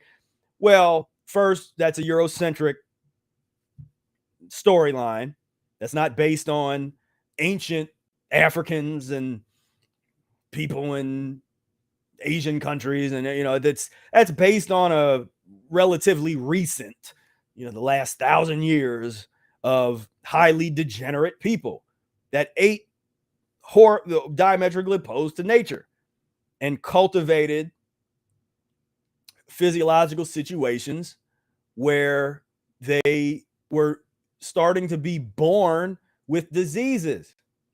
When you're in a situation, when you're born with a disease, it's like, and we all are, I know some of you we got to understand, I don't want to, come across as like callous to, it's like, but we got to understand when that happens, there's a lot of improper living and eating that had to take place in terms of humans degenerating themselves down to make that be a possibility to where that could happen. These different morphologies, and that gets into a whole other thing. Some of that stuff we talked about in the Mucus diet, but we got to understand that these pus-based zombies, a lot of our stories are based on these kind of figures. These are the folks, and in years past, I would, today we're featuring Winthrop. I've done the Columbus in years past and read from some of Columbus's, Christopher Columbus's diary, where he just speaks with such joy about murder, the murder and domination of native peoples. But this is the reality, and folks don't spend enough time really understanding I can do a whole other thing on slavery and just study. I always encourage people, study history, and to study history from this lens, from understanding the pus, the mucus-based eating, and how that has totally screwed up the trajectory of the human species and caused us to become pathologically sick and just high octane sociopaths out here. It's what we are eating. And once we understand that, and we will be in the position to truly transform humanity, transform the planet, transform all this stuff that people say that they want. They want to, I want to help people. I want to, want to do this, and I want to change the world and all that kind of stuff. And I'm saying, you found that. You found that piece that could generate the most significant amount of change on the planet. And I'm specifically talking about Mucus's diet healing system that includes transition dieting. Because there's a lot of people that would say that raw foods are the answer. Cooked foods are the main evil. And I'm saying no. The evil is pus and mucus forming foods. The answer is transition diet, not overnight change. The answer is system, transition diet, short-term and long-term fasting in accordance with Eric's recommendations. Read Rational Fasting. That's this one. And again, we got the 5% off sale that I talked about way earlier. I'll post that back in there. I want to make sure those of you that are interested in that are able to take advantage, because the price of the book bundle is definitely going to be going up soon. So I'm going to post this back in. This is my Green Friday sale, not Black Friday, Green Friday. But we got a lot of work to do, because for me, it's just, I see so much pain and suffering that's just unnecessary. It's just so unnecessary. So my thing is just giving people the opportunity. All you can do is give an opportunity. That's all we're doing.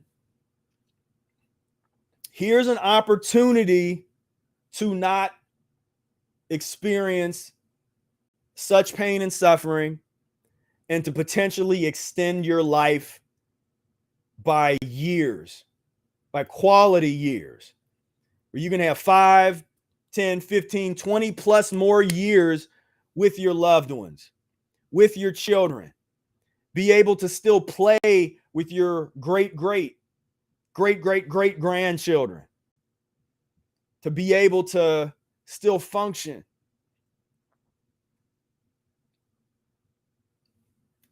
I mean, that's all it is. That's all this is. It's just an opportunity, because we know what's down the other road.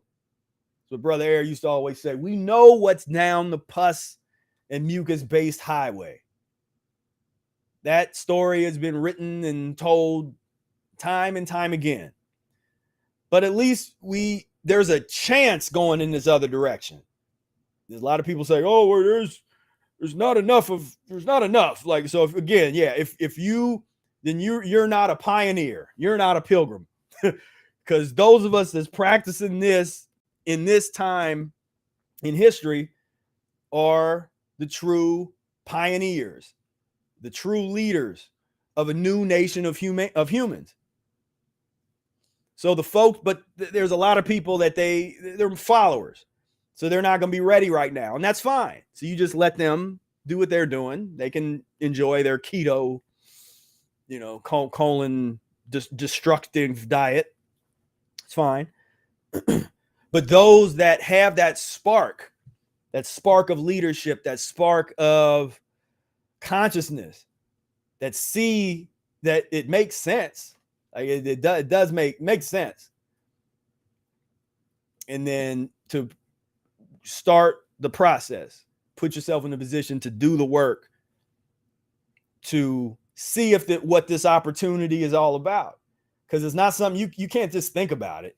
It's not a thought. This isn't a thought experiment thing where you can just so if I got off of this and I started no, you have to walk this path and let your physiology go through the transformation and the transition.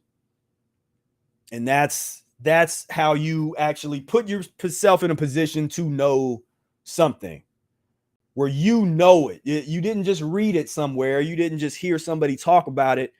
You know it because you can speak from personal experience.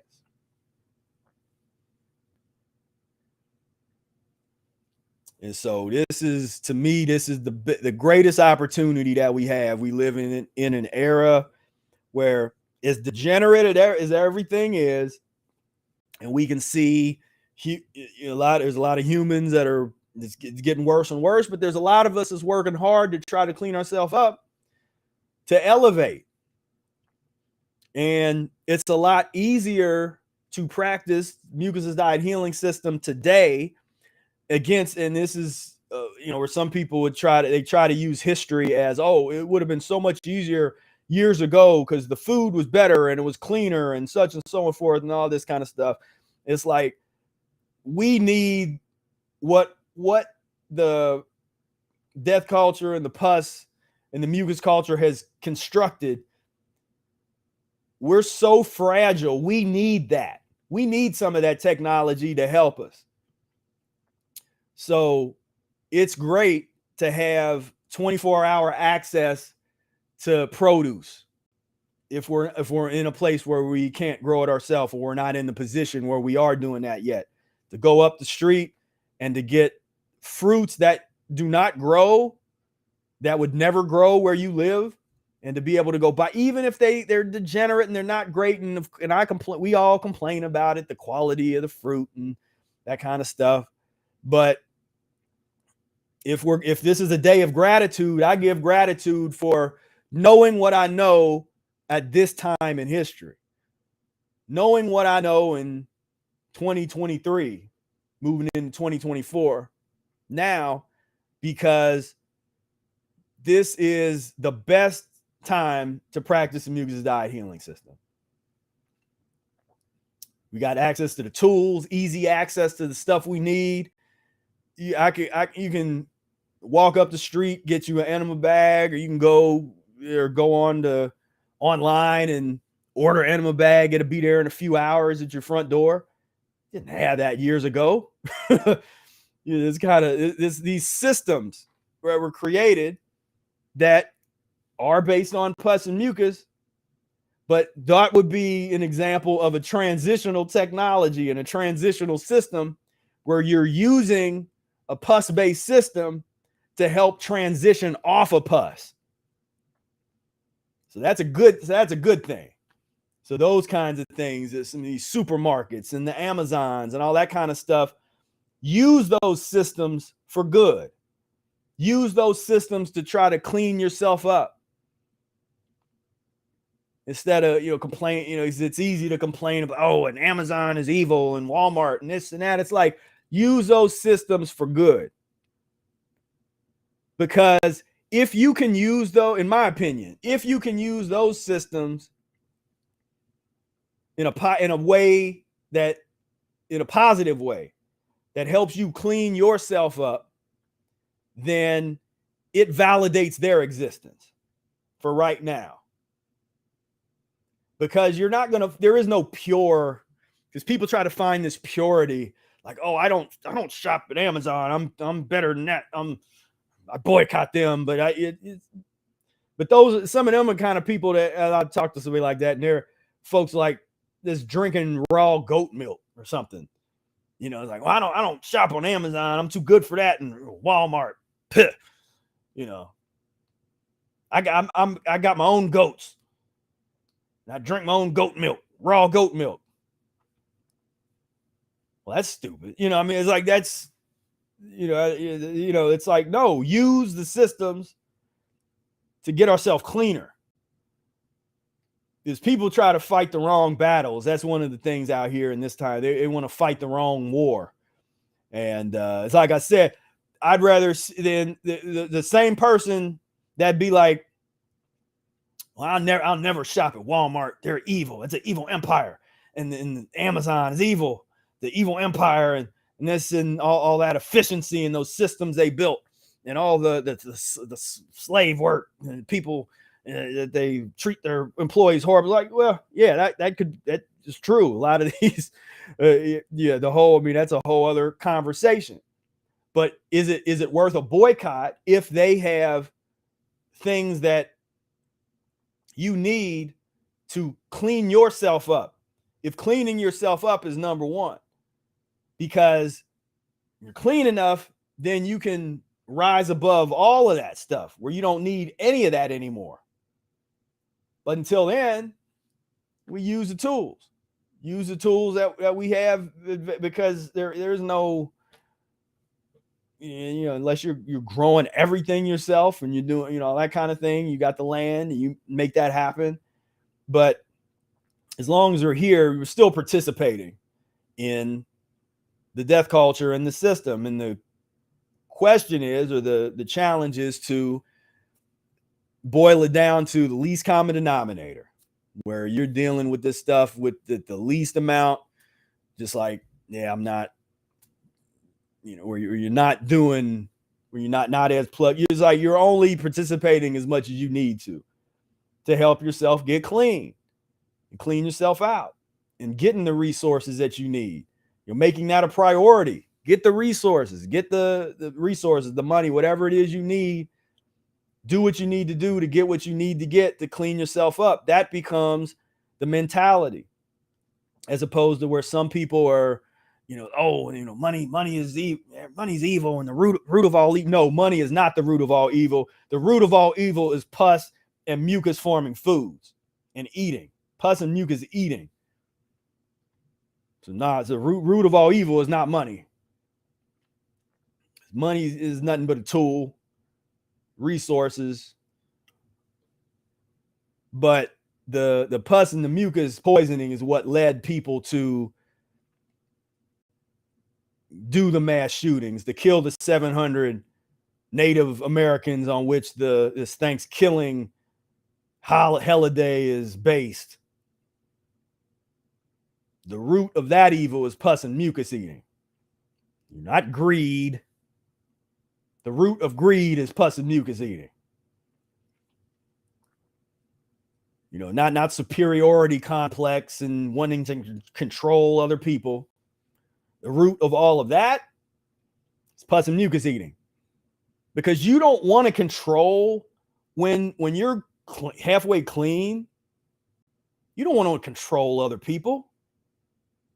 You want the opposite of that. You want other people, like, okay, do what y'all do, as long as it don't mess with me. See, my problem is when they're doing sadistic and psychopathic things that affect my life, I have a problem with that. And I'm going to say so, and I'm going to do what I need to do to be against that. So I'm not a pacifist. I'm not going to sit here and just like, oh, I hope that it passes me by. It's like, no. I'm not participating in your lockdown. I'm not participating in your government mandated, you know, medical gift. You can keep all that. And I have a problem with the level of censorship that you have, to where we can't even talk about it. Right? We have to do this Underground Railroad code. I've had over 50 videos on my YouTube channel taken down. I'm not talking about, y'all know what I talk about. Is it that bad to where like 50 of my videos are really that, you know, there's no sex, and there's no the occasional slaughterhouse video that gets flagged. I've seen there's videos on this platform of police shooting and killing people, and they don't even have an age restriction on it. Like body cam footage. It was like just shooting a guy that's running away, and then watching him bleed out, and it's on YouTube. I'm like, but just the other day, they gave me a age restriction on a video where there's some depiction, there's some police brutality videos in there. The video is educational in nature. There's no, you know, it's like but that's the thing. So that censorship thing that affects me, and that affects people in my community. because they've inhibited our ability to freely communicate with ourselves and the world. And for me, that's one of the most evil things that you can do. Because like I say, when it comes to public forums, it's different when you're talking about a private space. If you have whatever agreement that you have in a private space with other people that you're interacting with, if y'all want to, certain speeches you want to, hold certain speech or kick people out the group or whatever, because that's between you. Those are private relationships that don't have nothing to do with me or anybody else in the public. But when you have platforms that are available to the public, that are essentially modern day public forums, and you're controlling what people are allowed to say and how they're allowed to say it, we're talking about tyranny. And me personally, I'm just the type of person that cannot tolerate tyranny. I'm sorry. I can't do it. I can't be quiet. Can't sit back and just not worry about it. I'm into freedom. And to me, mucus-free healing system and physiological freedom is why we're here. To me, that's what we're supposed to be doing. That's what our life is supposed to be revolving around. Getting ourselves together, cleaning ourselves up, and then perpetuating the species in a healthy, generative way as opposed to degenerative way. For me, that's the answer to why we're here. Like, what are we? Why are we here? What are human? Well, right now, it's to clean ourselves up. It's like, well, no, it's consciousness and samadhi and this and going and out of body. No, clean that ass. No, but it's everything else but that. You're wrong. It's this other stuff. It's all this meditation and the breath work, and it's literally everything but what you're talking about. All right. I mean, hey, you're entitled to your opinion. I'm entitled to mine. I'm saying that this is the missing link and has been the missing link for humans on this planet as far back as anybody could ever conceive of. Eating is the primary problem on this planet. Pus and mucus poisoning is the primary problem on this planet. Not breath work. Now we need that. We need those tools, but we need this first, in my opinion. Unless that's leading you here. If you are going down the breath work, like I did, I got into the read autobiography of a yogi and got into Kriya Yoga, but soon realized that I was not going to have any success with doing the Kriya Yoga exercises because I couldn't even breathe through my nose. 24 hours a day, I had mucus and inflammation glopped up in my nose. So I couldn't even do the most basic of breath exercises.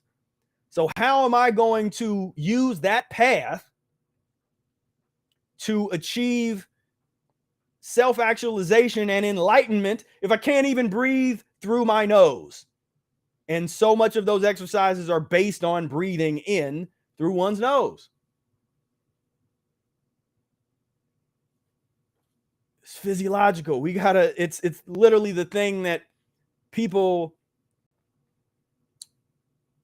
miss the most, that we're the most blind to, is the physiological liberation. Everything else is more important. Going, did you go to church? Did you do your meditation today? Did you get in your yoga session? Did you do this? Did you go get your gains? Did you hit the gym? Did you do, just all this stuff? But in our world, we're like, did you do your lemon juice and distilled water enema today? Did you eat a mucus-free vegetable meal? Did you have a fruit meal? Did you get some mucoid plaque out today?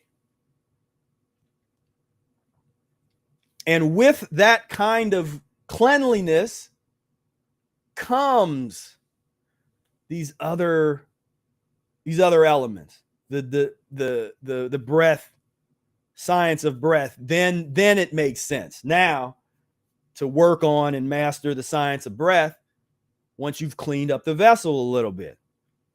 And the yoga to get in, you want to be as Gumby as you can be, get as loose as you can. But as long as you're eating the acid forming foods and the mucus and the pus forming foods, you're fighting an uphill battle trying to keep the acidosis out of your system. That's going to cause the joint pain and the nerve degeneration and the colon issues and the stopped up 32 feet of impacted intestines. We got to deal with that first. Like I say, whatever the ailment is, whatever they name it, the disease name, everything starts with cleaning your colon out. Like, period. Like that's just first. Whatever it was, whatever the diagnosis was, whatever the issue is, whatever, lemon juice and distilled water enema, like first, just do that first. Then then you start to work the system and assess things. And I won't get too deep into all that here, but that's what it is we have an amazing opportunity. This is an amazing opportunity to clean ourselves up, get ourselves together on a level that and our ancestors just we haven't seen for thousands and thousands of years. And when you can see that this is the missing link, this is, because it can be hard to believe because there's so many brilliant people. I went through that where I would look at all these brilliant, whether it was scientists and philosophers and thinkers and self-help gurus or just all these different people, the spiritual gurus. You have your time where you engage with their information and their stuff, and you're just so blown away, like, wow, this is so brilliant. This person it's just like, and you put them on that pedestal, like, oh man, it's just such a high level. And it becomes hard for you to understand, like, how did they miss this? Why can't they get this? Because they're so brilliant with everything else. When it comes to the physiological part, they got a hole in their bucket. Like, why is that? And it can bother you. But the way I look at it now is we all have something to bring to the table. And this is what we bring to the table. We don't have to, you don't have to be all things to everybody. I'm not bringing to the table what other people brought to the table. But they need this, or they could have used this if they're dead. They could have used this.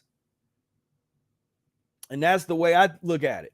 Like, all these brilliant people and there's people that I respect, and a lot of historic figures or great orators or educators or whatever. They could have benefited from what we have. And so it's not coming at it from this like, well, I have this, I'm better than them, I got some information. It's like, no, it's about working together. I look at whether it's historical figures or other just figures and that kind of stuff. I look at that from the perspective of we're working together. Because there's something that resonates with me, they're bringing to the table, then I want it. I'm always studying things, and I probably always will. That's just how I'm wired. I like to study and check out new perspectives, new philosophies, new ways that people analyze things or do things or stuff. And I take stuff from all kinds of different people and practices and philosophies and that kind of stuff. But the commonality that I find amongst all those people that I like their work that I study or read their work or watch their lectures or whatever. Very rarely, because there's only a few of us that's really out here that I could even say that wouldn't need what we have. It's a very small group of people. So most of those people, they need what we have. And I like to say, Steve Jobs really could have used what we had, because he was inspired to name his company Apple Incorporated after studying the work of Arnold Ehret and Mucus' diet and trying to do an apple fast. That's literally in his, you can find all that stuff in his biography or autobiography. He tells that story. He had did this 2-week-long apple fast with a friend on this orchard. And coming out of that, and this was after reading Rational Fasting and Mucus' diet and stuff. And coming out of that, he was inspired to then name his company Apple and his first computer and that kind of thing. But he needed what we have. He needed community. He needed the structure of the transition diet. And if he had those things, who knows? He could still be here. His personality could have been a lot different. A lot of people like to bring that up, that he wasn't always the kindest human being. All that can transform and change. That's why I like, from that standpoint,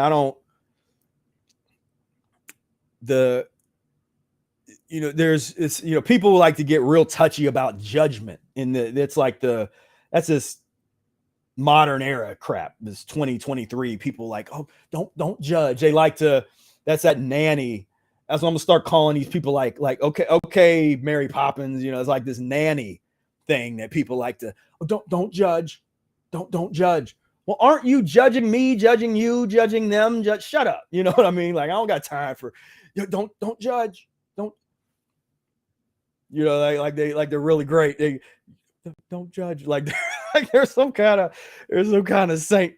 Don't judge. Don't judge.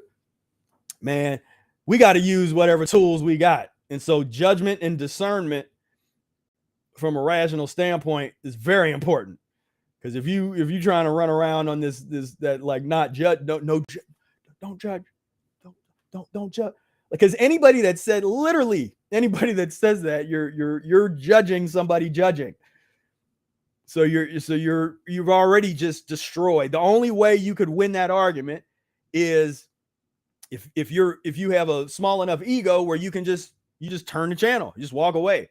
Like, oh, that's judgmental. That's not in alignment with my vibration. Next, click. Not make a comment. Oh, that's judgy. Don't judge. That's all we have, is our ability to discern for ourselves right from wrong. And sometimes we get it wrong. Sometimes we get it right. But to be a discerning creature, to understand right from wrong,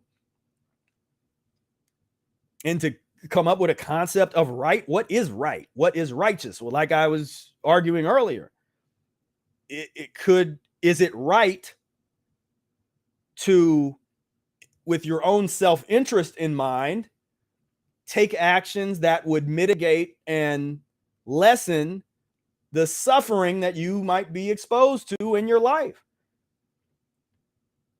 Is that a good or a bad thing? If there is no such thing as good and bad, then what do you want?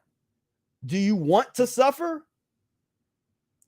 Do you want to remain ignorant and blame everything else but yourself and what you're doing for yourself, to take total ownership?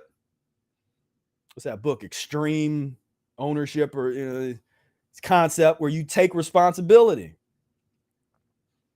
And it can be uncomfortable sometimes. It's not always fun to take total responsibility of the good, the bad, and the ugly in your life.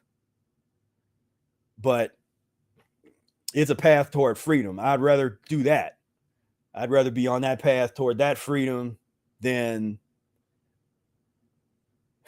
to either be in ignorance or to be controlled, manipulated, and living in a state of this total ignorance, this a total happy slave reality that made me think of the Macy's Day Parade. So I would love to play some of this because it's always fun to go over this. I probably shouldn't even, because what happens is if you show any video of it at all, it gets picked up in the copyright thing.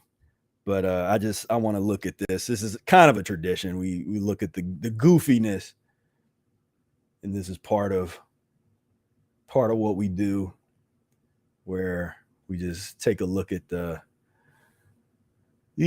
goofy festivities of the death culture of the pus and mucus eating. Or we're gonna have all these big balloons and revelry, all the worst elements of corporatism, and have everybody some of these like just goofiness. I'd love to. That was so fun with those videos when you play this there's a couple videos where me and Brother Air was on here reacting to the parade. Oh, here we go. Our good friend Ronald McDonald, and he's holding a heart. Ronald has a heart. How many heart attacks has Ronald been responsible for, or that he's helped, that he's helped encourage from a young age, eating food that should never ever be eaten by a human. Yet again, that wholesomeness, they create the story, they create the illusion, because this is a puritanical, just that whole pilgrim thing. That's why that's still one of the fundamental lies and myths of the society. It's still based in this puritanical thing, where this holier than that, like we're wholesome.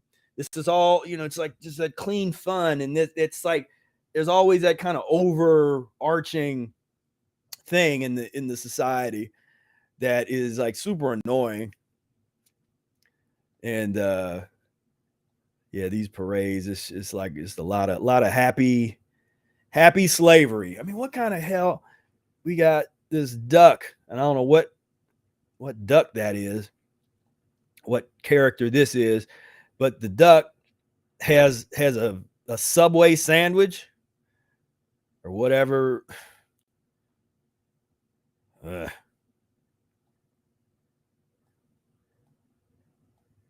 Absolute the revelry.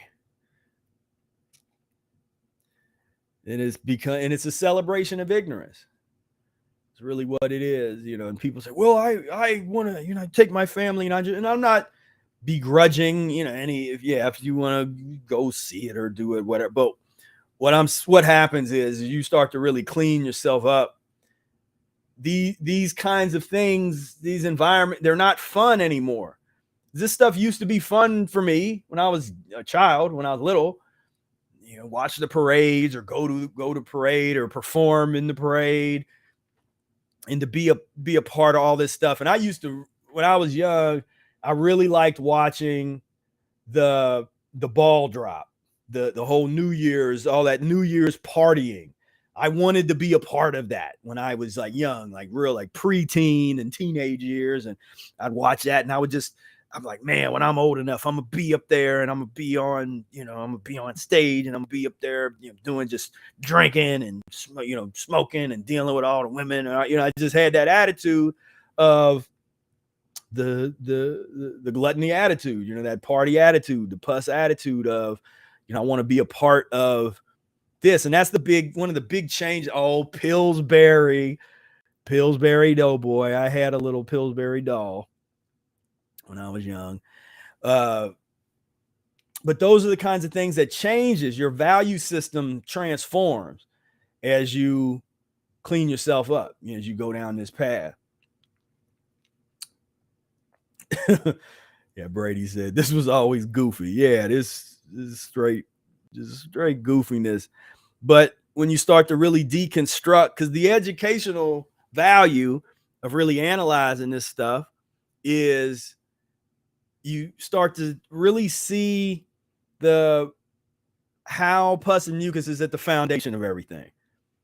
Because without you don't have this kind of happy slavery. All these people that's down here, that's watching the parade and is in the parade, they started transitioning tomorrow. This parade wouldn't happen next year. If all these people started transitioning, because you're gonna have there'll be the people that'll be too weak to even get, because they're so filthy, and if they don't transition the right way, they're gonna be too weak to even do anything at first, because you got to go through the cleansing. You go through the burning fire of the cleansing fires, and you get on the other side of that, and then now you're going to get all that energy. A lot of these people, they're not ready for that initial cleansing that takes place at all. But then you got the other people that might have been easy for them to get started with the transition. They're going to lose all their desire, all the stimulant. This is based on stimulant. This is based on this is more fun and feels better when you've had that cheeseburger, you've had that beer, had a little wine, smoked a little marijuana. That makes all of this better. That makes this way more fun and feel good. But you get sober, and you get real sober, and there is nothing more obnoxious than this.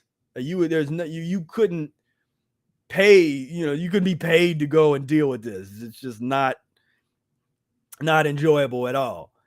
And that's the thing, where it's just the celebration. When you see all this stuff, whether it's the Super Bowl and the World Series, and the different Christmas stuff that's be coming up in a few weeks, and all this stuff is celebration of death culture, celebration of pus and mucus, a celebration of ignorance and suffering. It's really what it is. At the end of the day, it's based on this ignorance. And like we said, all we can do is offer an opportunity to go down the different path. But it's, in the meantime, it can be challenging for those of us to watch our loved ones, to watch other people where we know that they don't have to suffer as much as they are.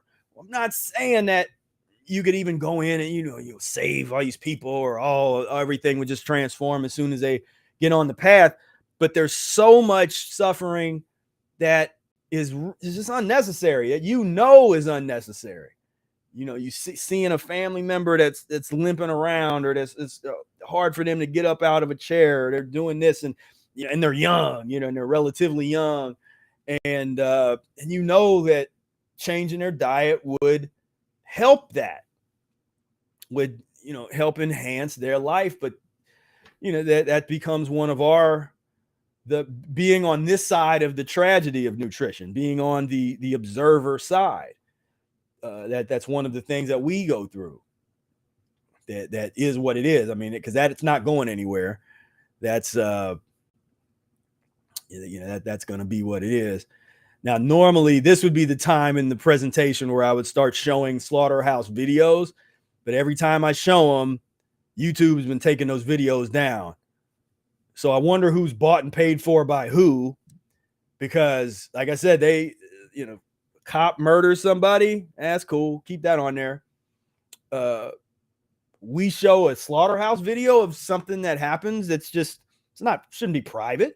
What's private? It's the food, right? It's everybody's food. Shouldn't that be transparent? Shouldn't we be able to see how the animals, that make sure they're not being poisoned with chemicals that could harm us if we eat it, and make sure that they're in very clean environments? If we care about, because we care about our health, right? So shouldn't this be public? Shouldn't this be part of the ThanksKilling celebration, where we should do tours. They should bring the children, do tours of the slaughterhouses. Let the kids pet the turkeys and give them a farewell right before they're taken off to the slaughter. But for some reason they're trying to pass laws that make it really illegal, where they can really come down on people that take these kind of pictures and the videos that.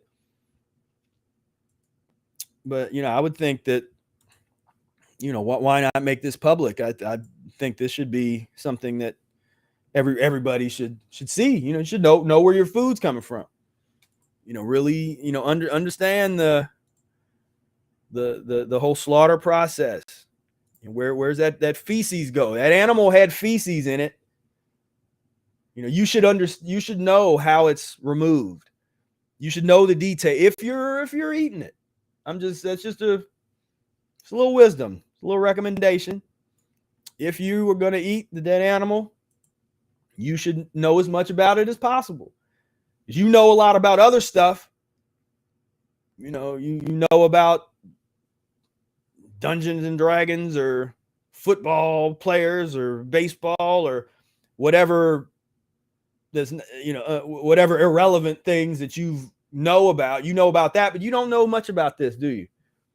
You really don't know much. You don't know how they're slaughtered, how they're cleaned, how the feces is removed, how the tumors are removed, the ones that are diseased, how they're disposed of, so that the other animals don't get infected with different things. The different tools of slaughter, the way that there's different tools that are used to slaughter the animals. This is important. It's important stuff that everybody should know. If you're eating this, like if you're a turkey eating enthusiast, then by all means you should really know about the animals. How they a lot of them live in their own feces, like this guy here. Where they're not really cleaned properly. There's not a situation where they're where they're growing up properly. They're being fed all kinds of crap that further make them diseased and dealing with chemically laden corn and all the different stuff that they feed them. And then they're living in their own feces. But it's a wholesome day. Don't worry about that. It's because it's wholesome. This is wholesome, right? That turkey that's on the table. We're giving gratitude. We're giving thanks. We're giving thanks to Loki and Thor and Odin. Thank you. Thank you. We're praying to them. And we're saying, I give Loki and Odin thanks for the dead animal that's on my table. I thank you for your beneficence, that you have been able to. I mean, it's just silly. Pus and Mucus world is just straight silly, but it's tragic silliness.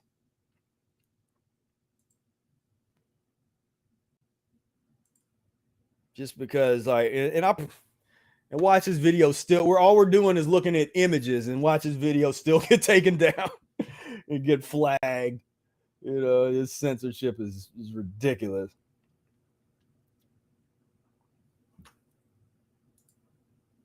Right. Yeah, exactly. It's so funny that these types of videos are already online, but when I choose to shed light on these problems, it's a problem for some reason. Exactly. It's been a quandary that I've wondered about for a long time, because exactly, it's like you can find these videos are on here, but as soon as I play the video and I talk about it, for some reason it's like it's different now. But yeah, no, this is, I always also tried to put this kind of looking at this stuff also puts into perspective the work that we have to do. Because sometimes people get disheartened by, they'll be cleaning themselves and transitioning for a couple years, and they'll be, oh man, I got so much more work to do. And it's put this into perspective. We have to pay reparations for and are held responsible by Mother Nature, by the universe, by the laws of cause and effect. We're held responsible for every morsel of unnatural substance that we put in our body. And it's not all created equal. So there's some unnatural substance that we can use for our transition because it's not as bad as this. It's not as disease forming as this. So we can use something that's less bad. But whether we're doing something that's less bad or the bad thing, we have to pay reparations. We have to we're held accountable, whether we want to or not. Well, like I said, whether we know the rules or not. Slaughterhouse 5 brisket pork sausage turkey from Joe's. This is how folks are eating and wondering why. Where's the strokes coming from? Where's the heart attacks coming from? What's going on?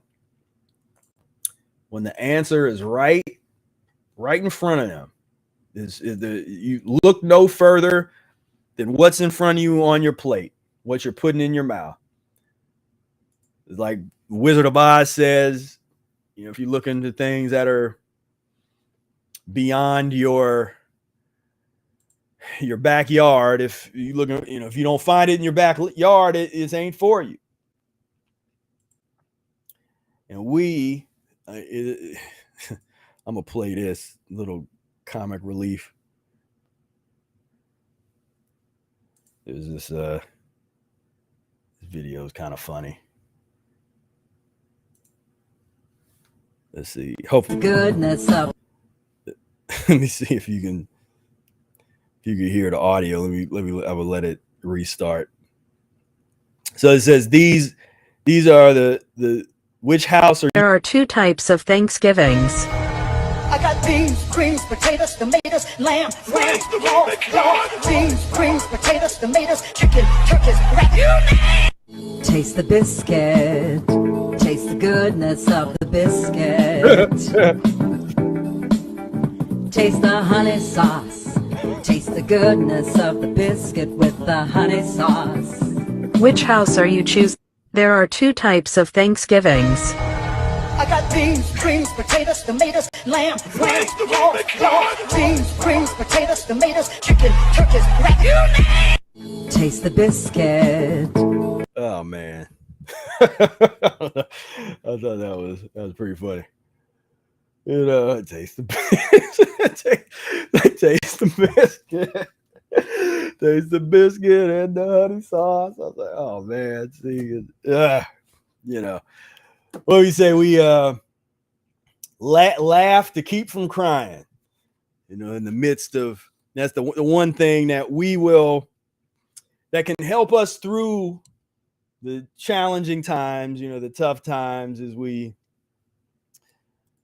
go through this transformation. Is sometimes you just gotta laugh at it. You gotta, because as you see me, there's a balance. There's it's okay to be dynamic. It's okay to be mad about certain things and the pain and suffering, the history and that kind of stuff. But you also got to have some humor. It's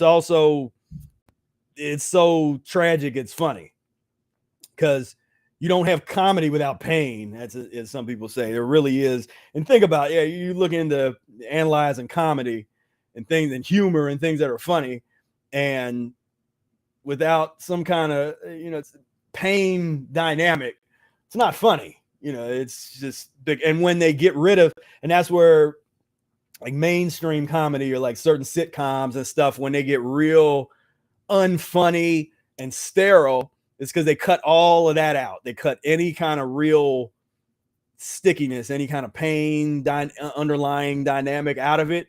And there goes the humor is out of here. And but yeah, so sometimes we just have to, because we still live our life and enjoy. You gotta enjoy ourselves. Enjoy what we're. Because for my attitude is, I'm not gonna, just because I'm in this world of suffering and pain, and it's what people don't understand sometimes. Like, just because I'm in this world and I'm talking about it, I'm shedding light on it, that doesn't mean that I'm in some depressive thing. All that, like, oh, this is so bad, and this world, and we gotta clean ourselves up. It's like, no, I'm like putting the message out there, but in my life, like I've set up very, very strong boundaries. So a lot of my interaction with a lot of this pus and mucus world is literally for educational purposes, is to this, where I'm not putting myself in the middle of all of this. So I'll armchair examine it and look at it and study it as a armchair researcher with the pus and mucus world. But that's it. And I'm happy.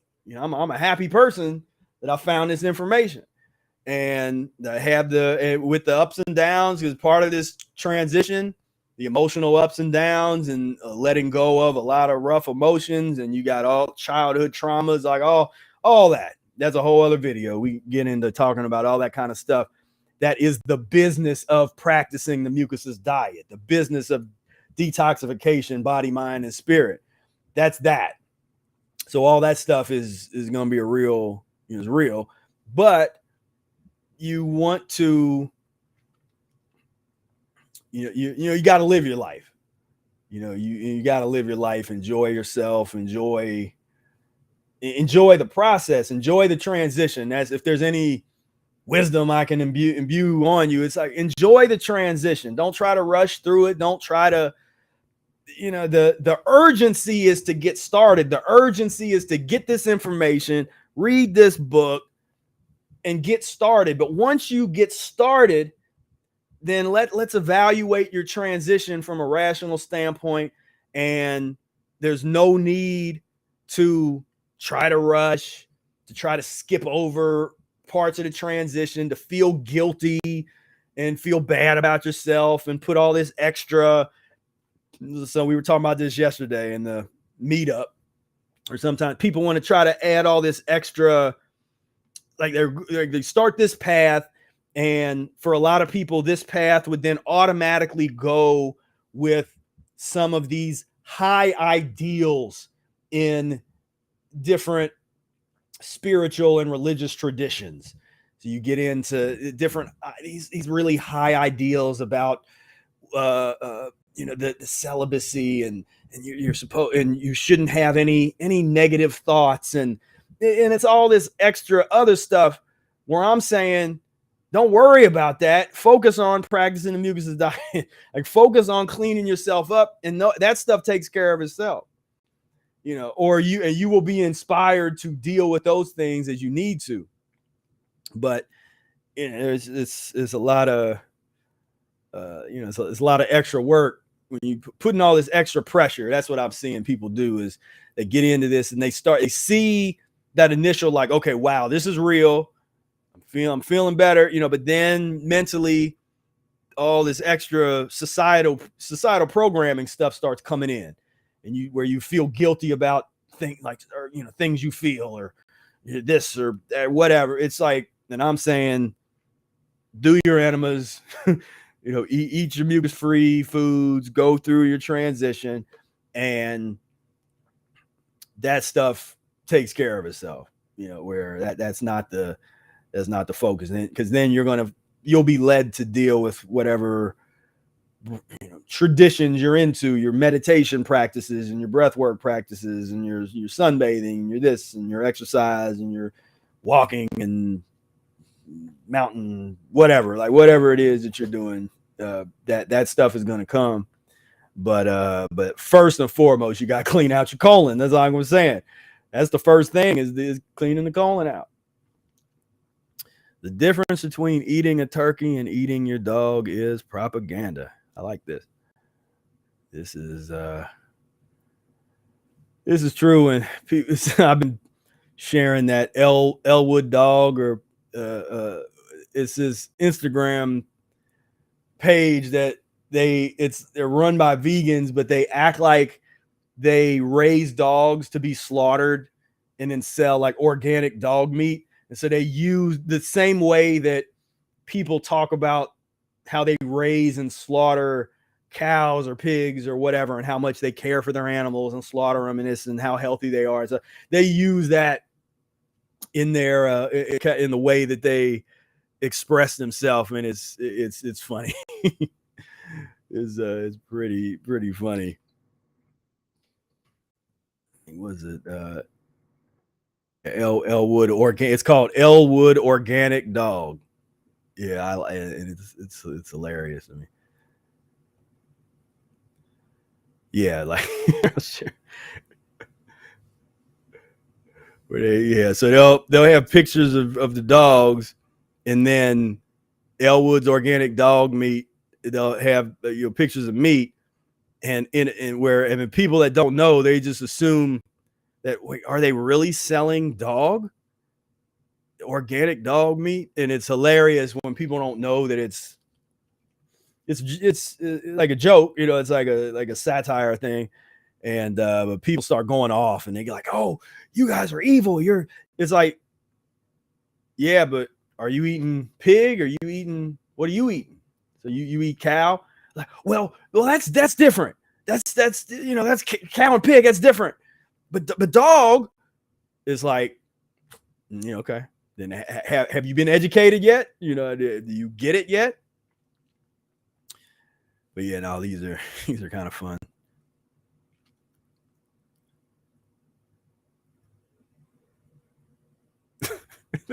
they make up dogs farmed for meat are coming down with an unusual respiratory illness. We appreciate news outlets letting folks know how to protect their backyard dogs, but we didn't expect to have to defend ourselves. These folks. But I like that kind of stuff, where it says things that it get people to think different, that don't have the consciousness, because it makes so much.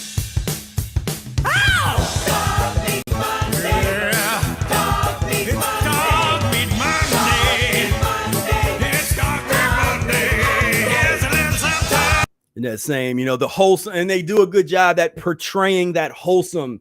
Because for me, man, that's something about that really, really irritates me, because advertisers and marketers and people have just historically used that really makes people feel comfortable about doing the worst things. So they this wholesome, if they can sell you on how wholesome something is, this concept I'm using of wholesome, where it's like, oh, it's nice, it's unthreatening, it's cute, it's wholesome, it's okay, it's fun, just that whole attitude sickens me, because that's where I'm saying this whole thing needs to be put in the dustbin of history. There ain't nothing wholesome about none of this. There ain't nothing wholesome about genocide. There ain't nothing wholesome about premature death and unnecessary heart attacks and unnecessary strokes and unnecessary death from cancer. And ain't nothing wholesome about that. Ain't nothing fun about that. That's tragic. But that's like one of the areas that people live in, and the areas of ignorance that I just really you can't, not on my watch. I'm not gonna let you be comfortable with that level of ignorance. And there's one thing, if you make an informed decision, if you know that you're killing yourself eating the dead animal flesh, if you know that you're killing yourself drinking the pus milk, if you know that you're killing yourself and you're shortening your lifespan by eating the cakes and the pies and the candy, if you know that, beyond a reasonable doubt and you still do it, then I at least did my job of giving you an opportunity and an education so that you now have a choice. Because before that, you don't have a choice. Before people get educated, before they get exposed to this information on some level, there's no choice. They don't know. If you don't know that you don't know, but as soon as you've been exposed to it in some way, from a universe standpoint, you've been given an opportunity. You've been given an opportunity to learn and know this piece and learn this piece. And then now it's on you. Now you can't blame it on being ignorant anymore. And that's why people what they don't like about people like me and Brother Air, and because that offering that opportunity, because it's not an opportunity that a lot of people want. A lot of people, they want to stay, they want this. They want to stay in the Dog Meat Monday reality. They want the wholesome. They want the chestnuts roasting on an open fire and Jack Frost nipping at your nose. They want Santa Claus is coming to town. They want the, joyful, joyful, we adore thee. They want all of that. And this crushes all of that, because you have to go through an elimination, because you can get to unending joy and a pain-free existence, an existence where you feel as if you're floating. You're walking around sometimes, you be in a fast and you're just like you're floating around. You won't feel amazing. But the work that you have to do to get to that, a lot of people have no interest in that. They would rather stay here. They would rather keep the back pain, keep the joint pain, keep the issues, and stay on the medications and live in the light of ignorance, in the darkness of ignorance. Just live in this Dog Meat Monday. Live there. It's fun.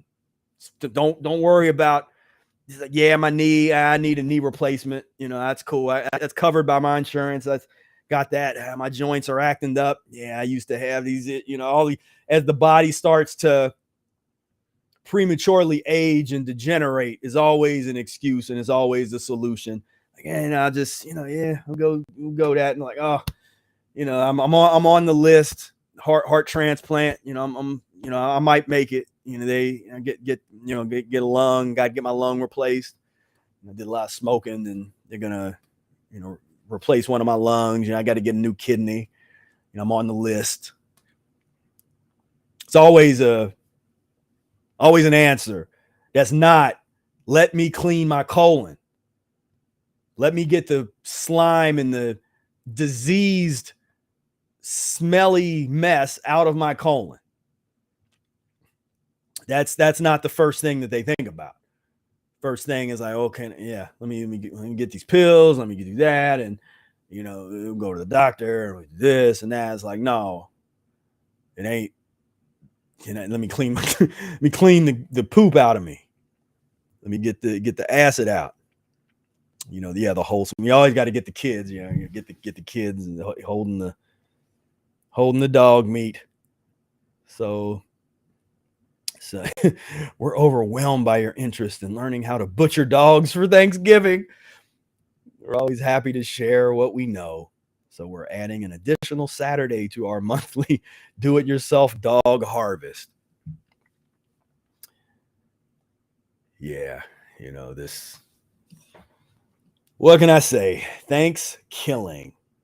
Did I mention I fasted today? That's my tradition.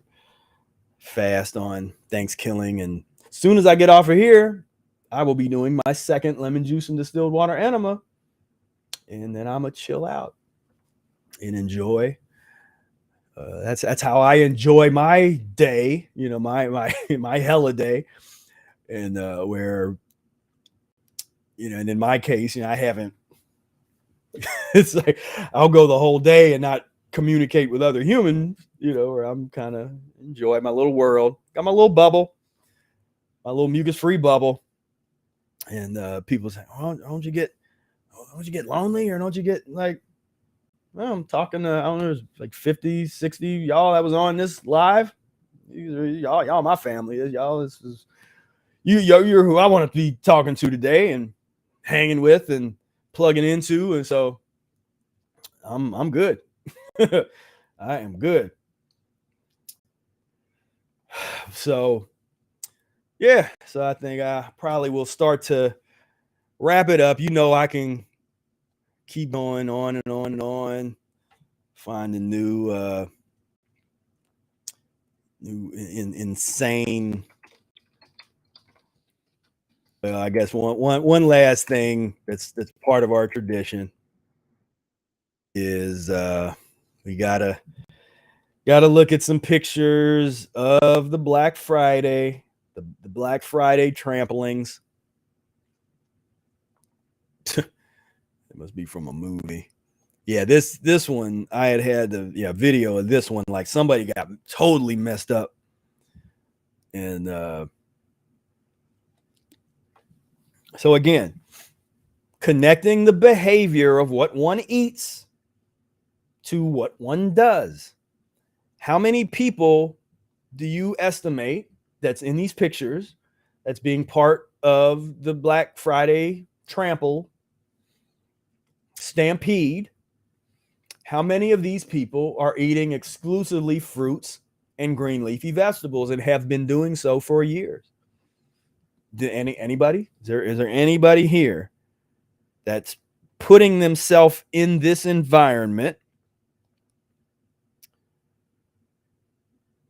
that is eating fruits and green leafy vegetables? Any of these people, do you think?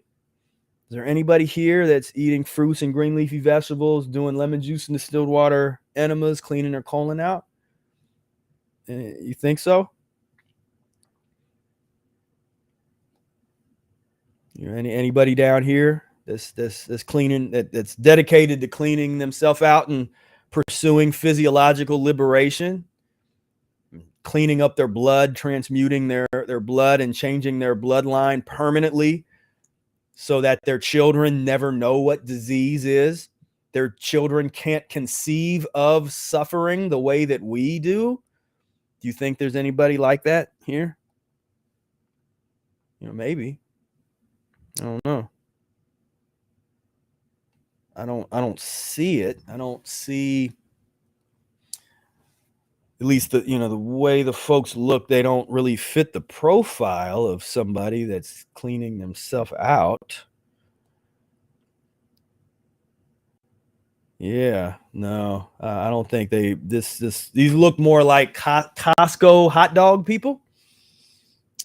That's a certain man. It was like those Costco hot dog, man. Just the way that smell, Costco hot dog and pizza.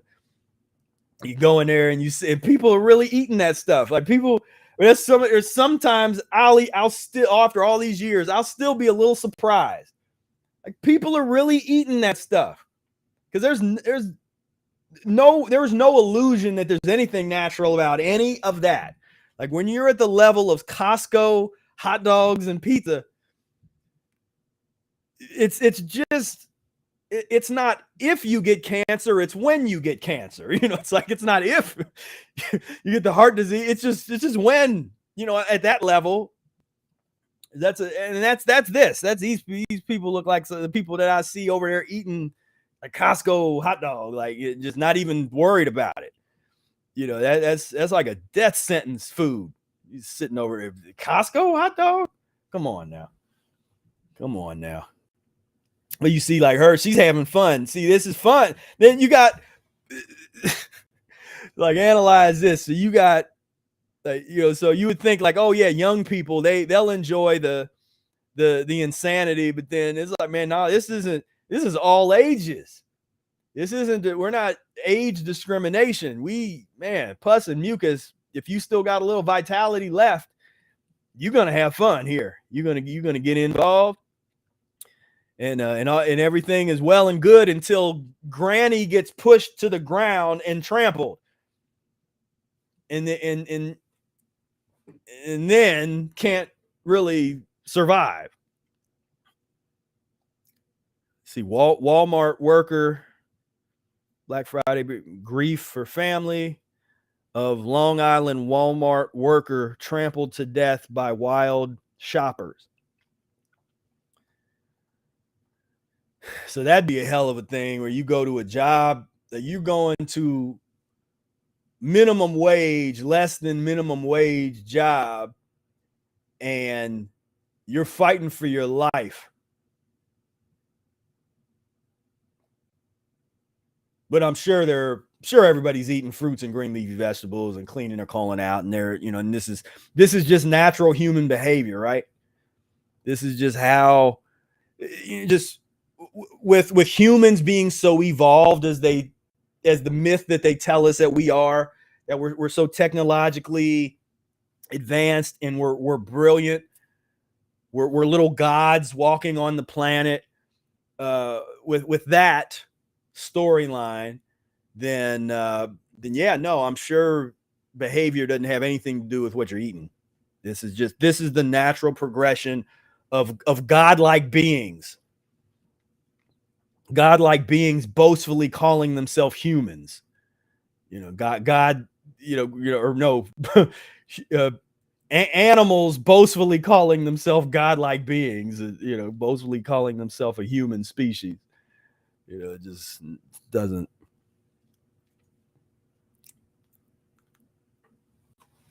It said Black Friday pickup line number 4.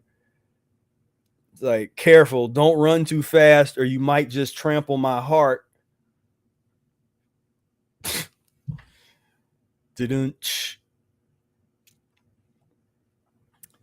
Yeah, so that this has always been fascinating to me, this whole Black Friday thing, and people, because it's literally like a sport for people that would go.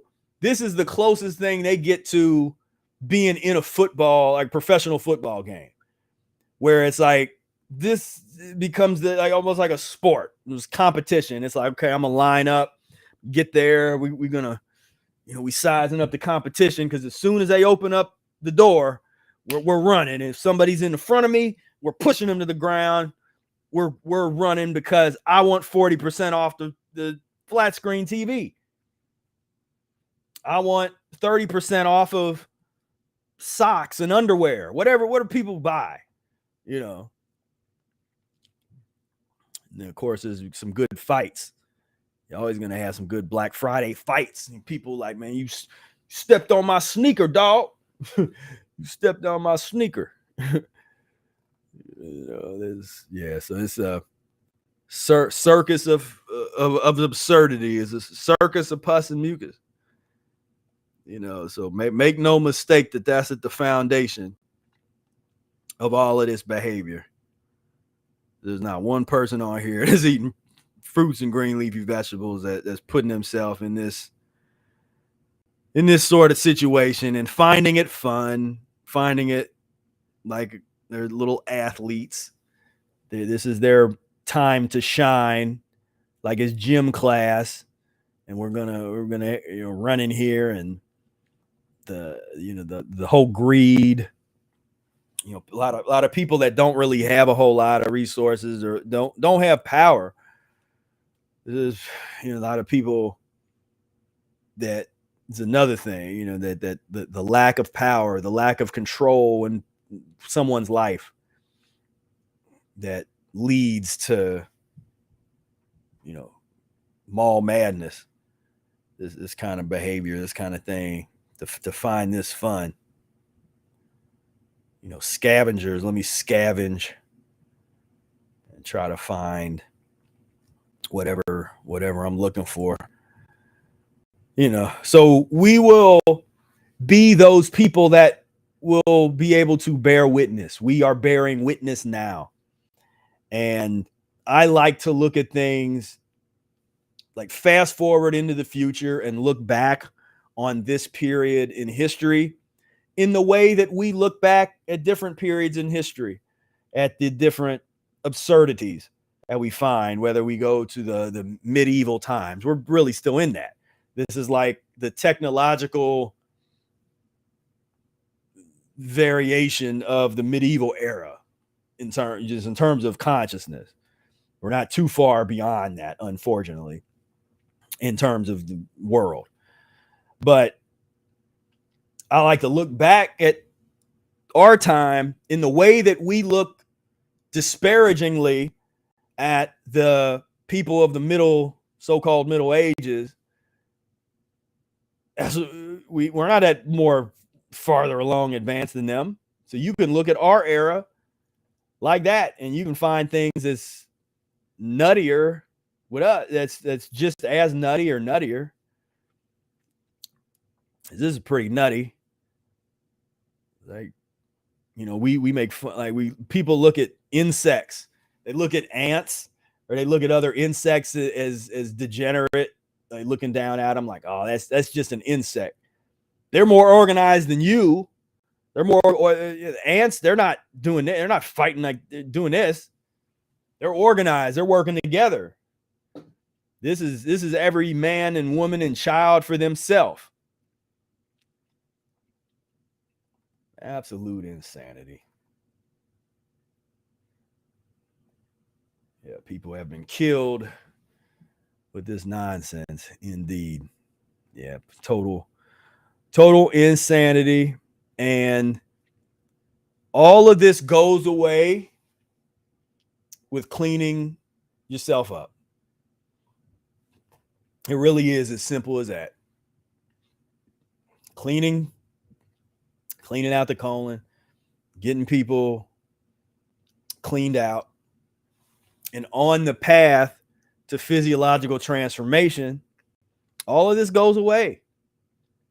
All of this goes away into the dustbin of history, and then where we can be the elders that relay the stories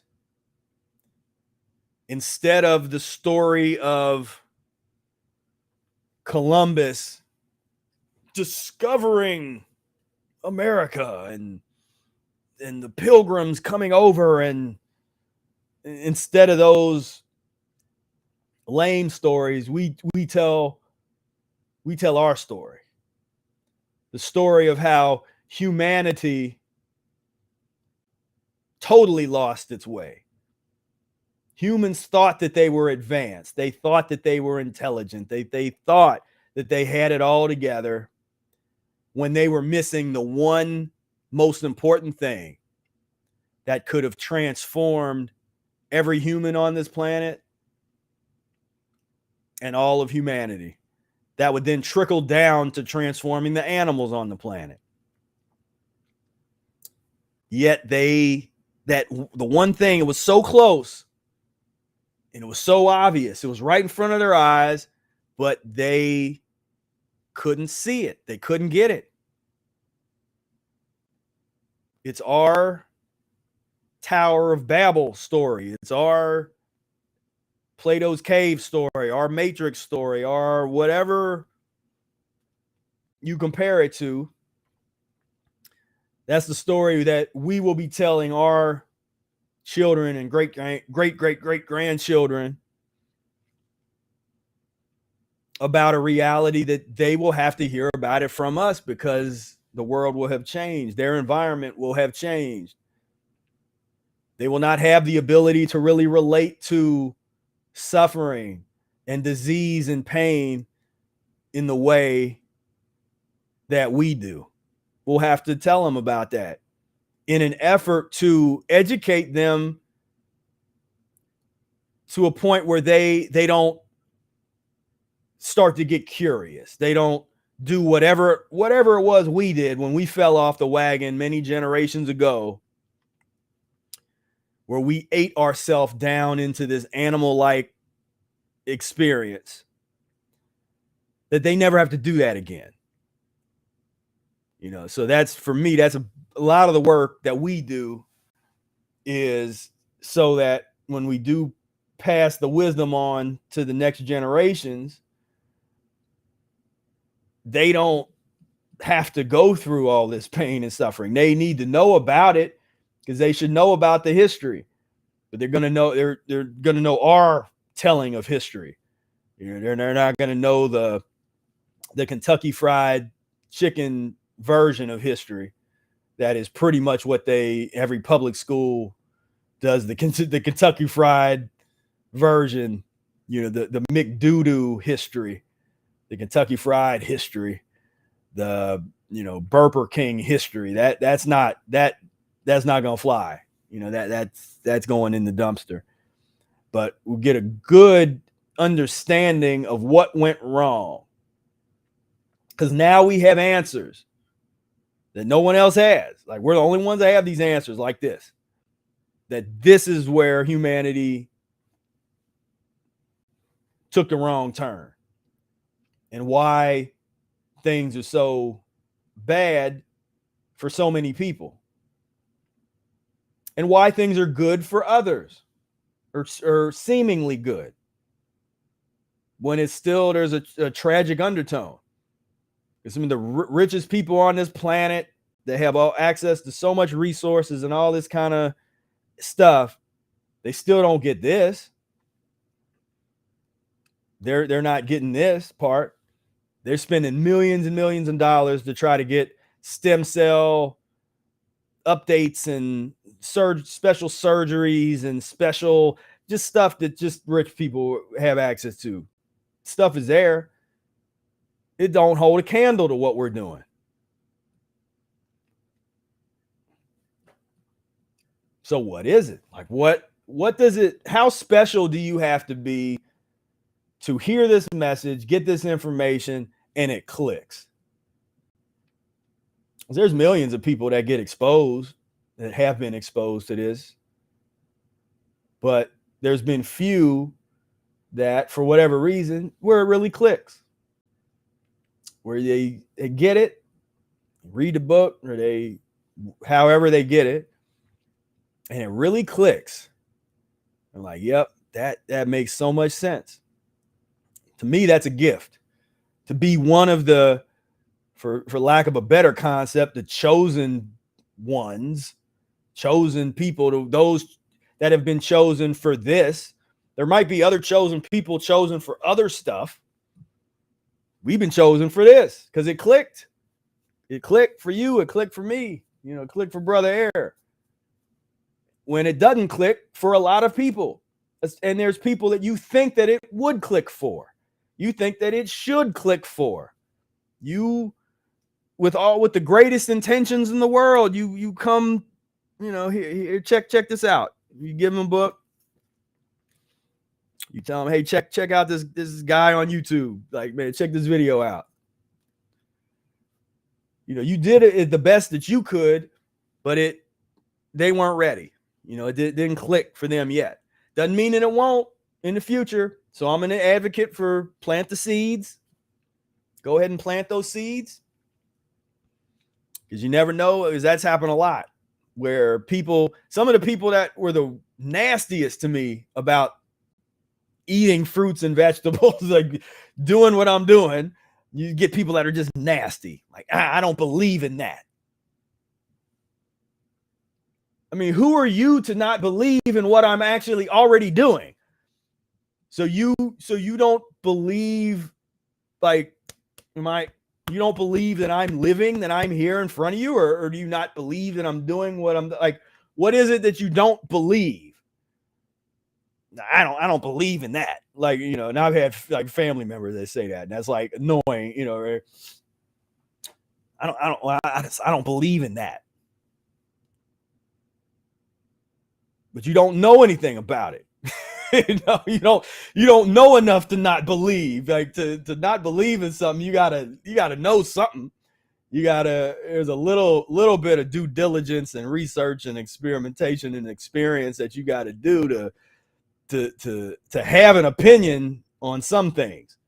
And this is one of those things. but it's part of the thing. But my point was, I've had people like that would be the ones that were the most nasty at you years later, are coming to you like hat in hand, real respectful and humble.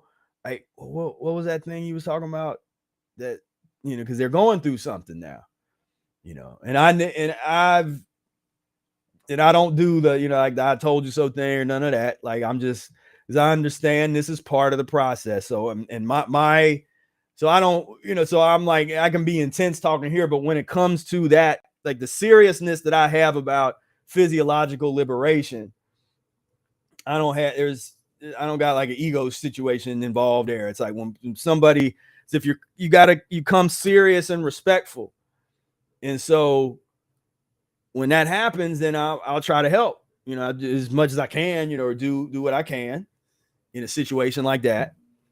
But it's just been interesting to watch that over the years, because it's happened a number of times where folks that are the most against what you're trying to do become the ones that come to you privately asking for help, because they're starting to go through something and they notice that you're doing all right. Like they thought you were going to die. They thought you were going to, you know, that it was just a fad and you'd be, you know, back at the, at Ponderosa with them in a couple years. And you're not, you're still doing, not only you still doing it, you're more intense now. And so, you know, when the rubber meets the road, they're coming over. And that's the one thing you can guarantee, like, because for some reason people are able to have this myth about why they're not sick all the time. You know, you meet some of those people like, well, I never get sick, I'm good. And but they don't understand, you know, the stuff in this book where the foundation of disease and things, to understand that some people's bodies, and oftentimes the filthier you are physiologically, the longer your body will be able to tolerate unnatural living. The problem is, and what's deceptive is, when you get hit with the healing crisis, it can be fatal. You know, it's not like, you know, you get people that you get sick a couple times a year, or, you know, and then season changes and they're, you know, it's like, well, yeah, I get sick a couple times a year. Or even people that are, man, I'm always sick all the time. That's the result of a healthy body trying to eliminate and get you to do something to stop doing what you're doing. But when you get a body that is in a place where it'll just tolerate it, where it gave up, it's just like, look, I know I'm not even going to give you a fever anymore. Like, just eat.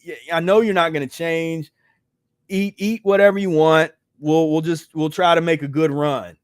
We'll go as long as we can. And so those kind of people, when I hear people talk like that, like, well, I'll never get sick, you know, and it's like, okay, then that's,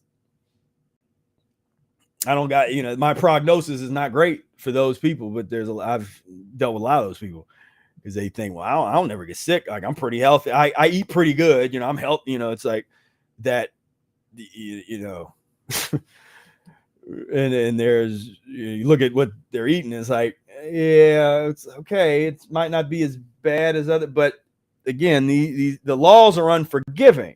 You know, the physiological laws are, they're unforgiving. They don't care if you've been exposed that you're not supposed to eat these things or not.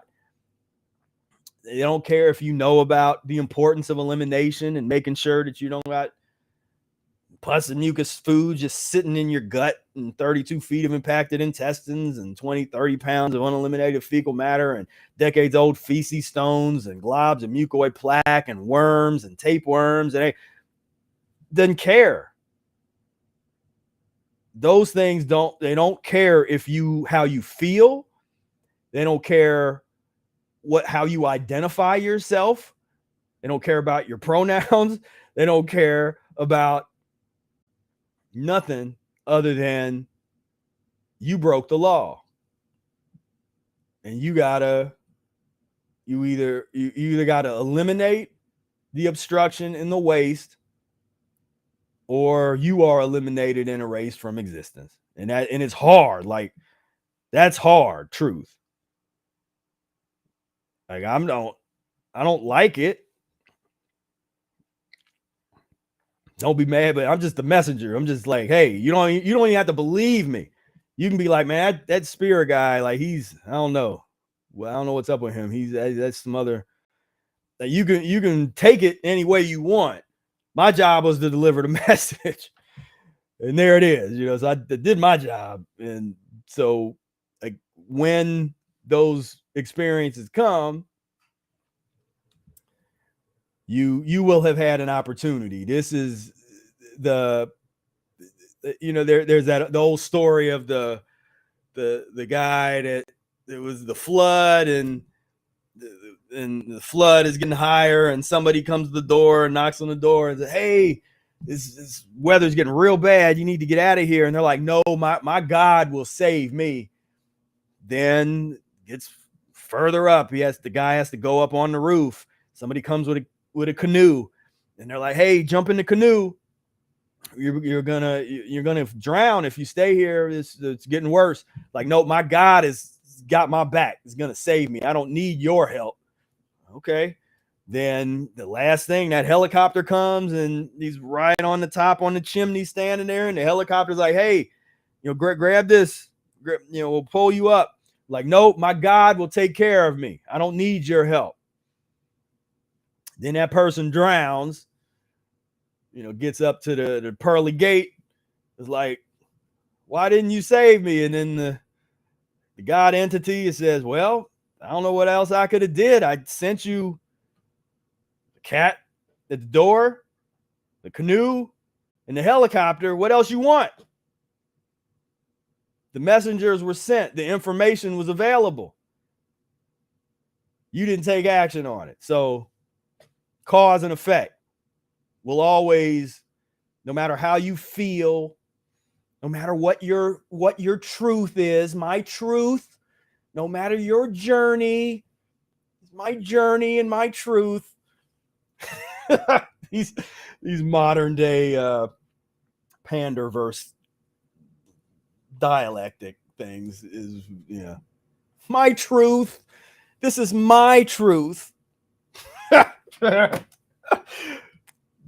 as they're eating pig, they're eating a pig that defecates, that somebody had to clean the feces out of it. Somebody had to take the tumors out of it and the pus nodules. And you're eating that, and you're trying to rationalize your existence. Like, well, this is my truth. This is my journey, and this is my truth.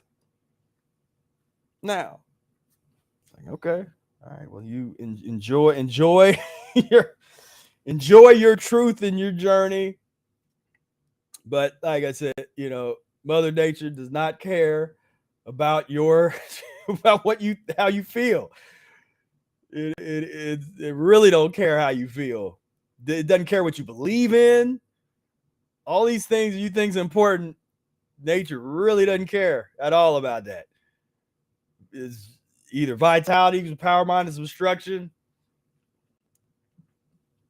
I mean, you're either abiding by that law or you're not.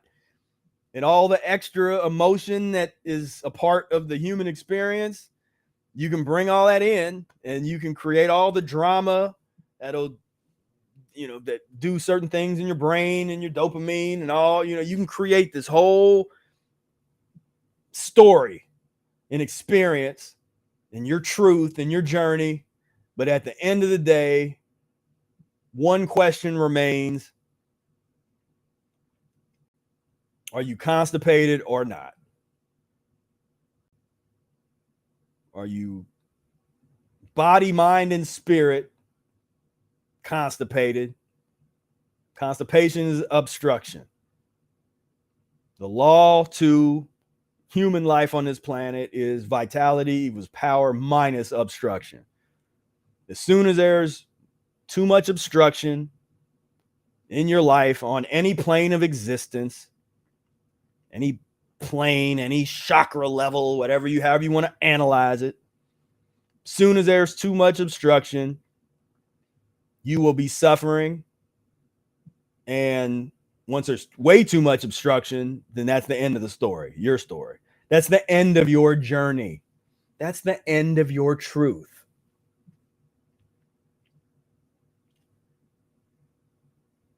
So until you're ready to get serious about this, till you're serious about your truth being about cleaning up your butt,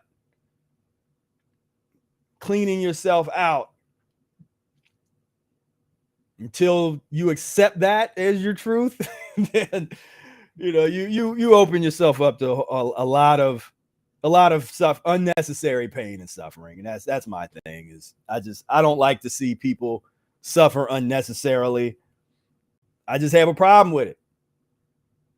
And it's okay for me to, that's my truth. It's okay for me to have a problem with it. That's part of my, that inspires me to do my job, because I don't like seeing people suffer when they don't need to. So that's my truth. And that's part of my journey. So there. All right, y'all. This has been fun. I enjoyed coming on here for, I guess I think this was year 10 maybe of, we used to do the ThanksKilling things over the years on the Immortality Pipeline radio show. That was like 2006 through 9 we had that show. And so we really got started with the ThanksKilling episodes there. And there's the old ThanksKilling radio show episodes that that's in the vault.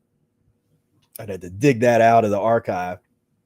But since YouTube, I think the first time was maybe, 2013, maybe. It might have been earlier than that. And I reposted, when I looked today, the thing. And then there was so many of those old ones that got taken down. But I remember that first one was, the people that remember Sarah Palin back, she had did a video where behind her, she's being interviewed on the news, and behind her was a guy slaughtering a turkey, and you could see the head kind of getting like chopped off and stuff in the bottom, and blood coming down, and she's just up here talking about, like, looking like, this is so fun. And I did a whole like commentary and analysis on that, and wouldn't you know it, I think that one got flagged. And I'm like, well, wait, but this was on the news. This was on CNN and MSNBC and Fox, and this interview unedited with all the, but you don't like it when I'm talking about it. It's like, all right, okay. But yeah, but this is a fun tradition. This is our little tradition. This is our countercultural response to, because think of that power when you start to have a large group of people that are all fasting, that are all cleaning themselves out. There's a whole vibrational thing that we don't understand. Most people don't understand. We can talk about it at a certain level, but when you feel it, that's real. That's your truth, part of your journey. When you feel you connecting with other people, and everybody's fasting, everybody's cleaning themselves up, and you do it together, then it's like Joshua fit the Battle of Jericho type of vibration, and the walls come tumbling down, like all that foolishness around you. You got this protective bubble happening, and you become a catalyst for change. A catalyst, something that changes everything around itself, but remains unchanged.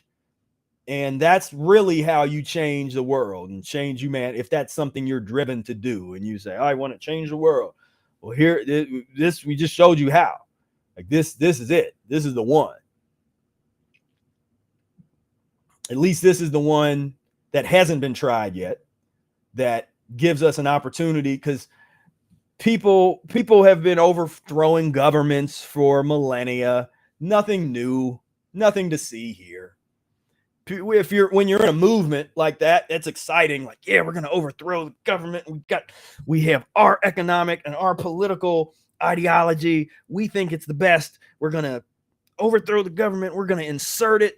It's going to be great. We're going to live a paradise. It's going to be awesome. But it never is.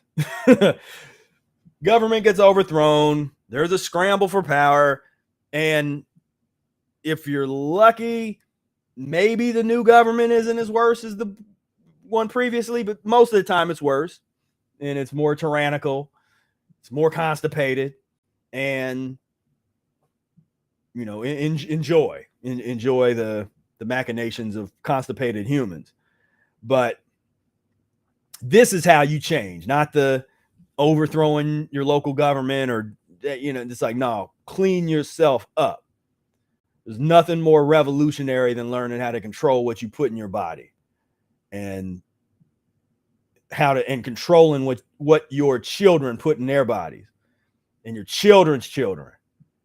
You know, this is how we rebuild a failing humanity. You know, this is how we become yet again stewards of the planet, as opposed to being cancer on the planet. You know, this is how you do it. And you know, it's not with atomic bombs. It's not with face masks. It's not with, you know, this nonsense. All this just absolute nonsense. It's, you know, it's not with hospitals that are built like shrines of humanity. You see where the money goes, what people build shrines for. You see what they value. That ain't it. None of that. You know, it's this. for better or worse, it's this. In my experience, in opinion, and in my truth, in my journey, it's this. Because I've checked out a whole lot of other stuff, and then it's not that there's things to gain elsewhere. I'm not saying this is everything for everybody, but this piece is needed. And if we're talking about liberation, body, mind, spirit, then physiological liberation has to be a part of that equation. And a desire and immersing oneself in that becomes quite important, you know, of the utmost importance. So again, I appreciate everybody, and this is the last chance. If you want to get the 5% off of the Mucus-free Life book bundle, you get all 7 of these. The price is gonna, unfortunately, like I said, I don't want to, but got to raise the price on these because I haven't raised them since I started selling all these books together about 10 years ago. Am I at the 10 year? No, next year is, I think, the 10-year anniversary of the paperback version of the Mucus Diet. Now, I've never raised the price, but the inflation has been nuts, and the shipping charges, everything is, you know, so it's time. I got to raise these prices. But this is your chance to get it, last chance to get it as cheap as you'll be able to get it. So go to the mucusfreelife.com/ultimate-book-bundle, and that's where you can pick up your copies, or maybe you want to. I mean, this is the best gift. The best gift you could ever hope to give a loved one is the bundle, the book bundle. So if you already have it, you can get it for some friends, some family members. Like I said, my whole thing is to give somebody the book, then I've done my job. Like, it's like, here's a book. I'm not even going to follow up. I'm not going to ask you if you read it. It's just whatever. This is the gift. Here you go. And then that's it. Then if they read it, then I'll get questions from them. I'll know that they've read it because they'll start asking questions. But if not, then, you know, is what it is. But I am a believer in, you know, giving people information, put it out there, but you don't have to break it all down. If you're talking to somebody, you don't have to try to convince them or debate or none of that. It's like, no, we don't have time for that. It's just, here's something that I've found value in. I've gotten some benefits from it myself. I'm gonna share it with you, and that's it. Like, here, I'm sharing it. Like, I like it. I'm excited about it, but all you can do is just, they'll feel that from you. They feel that excitement and that feel, so you don't have to say it. Like, you don't have to try to convince them. It's just like, hey, this has been really cool. I like it. Here you go. Merry Christmas, Happy Thanksgiving. This is the thing. So I hope all of you have enjoyed yourself here on our little annual ThanksKilling event, and hopefully there's not too much tragedy that happens out there in the world tonight and tomorrow and over the next month, as people just get deeper and deeper into the delusion of these eating practices, of the pus and mucus realm and the death cultural practices. And this is just a time, just gets deeper and deeper. It's like people are just digging their grave, just digging their grave. As there it says, digging your grave with your own teeth. It just gets deeper and deeper and deeper until you get into January, and then there's a small period of time where people, well, like, I want to lose weight. My New Year's resolution. No, you get a good 2 weeks where people will put their little resolution, and I'm getting back in the gym. It's a new year, new you, and all those little lame sayings. New year, new you. New Year's resolution. I'm gonna do such and such. I'm gonna do it. You get a couple weeks in, and then back to McDonald's. Back to the thing. Unless you get some accountability, you get some support structure and accountability with some kind of program. I'm not saying Mucus Diet Healing System e-course program that we have, but something like that has a coaching component that could be helpful for you, or that has a community component and a private membership association with a private social platform that's only for us.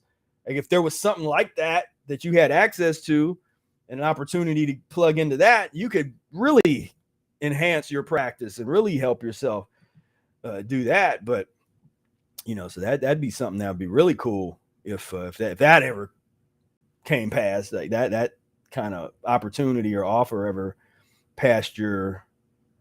came past your desk. That might be something to really consider and jump on board with. But anyway, everybody, I really appreciate you all spending this time with me. It's been a lot of fun. It's been a nice number of you all that's been on live. I truly appreciate it. And we're just watching this grow. The community is growing and thriving, and the folks are working really hard. There's members of the community that's working real hard behind the scenes. The research and development team, and Brady and Vadim and Reese, and now we got Monica joining the fray, and Brother Air and Takora, and so many people that's doing a lot of great things in the community. So I commend everybody, and I appreciate everybody, all the work that everybody's doing to try to advance this opportunity, push this message forward, clean ourselves up, have the support of the community to clean as we're going through this process. It makes it a lot easier and a lot more fun to have that feedback, that support, that pat on the back, that sometimes that little words of encouragement, sometimes tough love, but it's really helpful. And so I try to do my part and share what I can. And but I really appreciate all the work that everybody else is doing that's in the community, the work they're doing on themselves, that they're doing to help build the community, to support other people. You know, it's a beautiful thing. It's what we've always envisioned. That was originally the vision, to have the thriving mucus-free community, and this is still the embryo stages. It's the early part of our story. This is, you know, Genesis chapter 2 of mucus-free, of our story, telling the story of our people. You know, this is and there is room for you to participate if you're somebody that really feels it, that you want to get involved. There's ways you start coming to the Wednesday sessions, and there's the opportunities are there to get plugged in, to help us build and create this, our vision to see, because there's other people that have other communities and other little things that people are trying to do, and we have ours, and we feel like ours is unique and important. It's an important avenue in to the transformation of humanity in the way that you know, based in Arnold Ehret's vision and his understanding of what went wrong. You know, because that's why we're all here. We're all here because Arnold Ehret did what he did to experiment on himself, took himself to the brink of death to then heal himself, and it clicked. He figured some things out, and then he just kept going, kept researching, kept working with people, thousands of incurable people that he healed at his sanitariums, and being in the process of trying to create the community, trying to create a community of healers and people that would lead the way and transform humanity. And we're trying to realize that, that vision that he wasn't able to. So now we come in, and it's our turn. So truly appreciate you. And Monica says, yeah, hooray. Monica says, thank you for making this happen, and great environment. Yeah, well, I just appreciate all of you, man. This is more than a notion. I mean, it really is this lifestyle when you get real deep into it, and it never ceases to amaze. You have aha moments every day. You're learning new things, and things are just blowing your mind. As this stuff starts coming together, it can get overwhelming, but it's I give thanks every day that I've found this path, and with all its ups and downs and things that are hard, it is hard. There's things that are very difficult, and different things and stuff that you go through. I don't sugarcoat that. Like, it's a hard path. But for me, it's a way easier path than the strokes that I know I would have already have had if on my old path. The heart attacks, the heart problems I probably would have already had, or the diabetes, and sugar metabolism issues that all the things that I would have undoubtedly had to deal with. Not dealing with those things is worth it. It's a lot easier. So as hard as this transition can be and this path can be, sometimes you have to think about it that way and understand that as hard as it is sometimes doing it like this, it's a lot easier than being laid up in the hospital, dealing with a heart attack and stroke and all these different ailments and diseases, getting into the medical cycle. They give you some drugs, and you get the side effects, and they give you more drugs to deal with the side effects, and you're taking 20 different pills a day and that kind of thing. Those realities unacceptable to me. That's not it. You know, we can do so much more, and our bodies are designed to heal themselves when given the right environment, the right conditions, and the right foods, and that's what it's all about for us. So, all right. All right, we got the 3 hours and 40 minutes, 40-minute mark. And what was this slogan? Said yes. So yeah. All right. So I was thinking about, I was like, man, should I do another 20 minutes? Should I get the full 4 hour mark? 20 more minutes where we get to get to Black Friday. And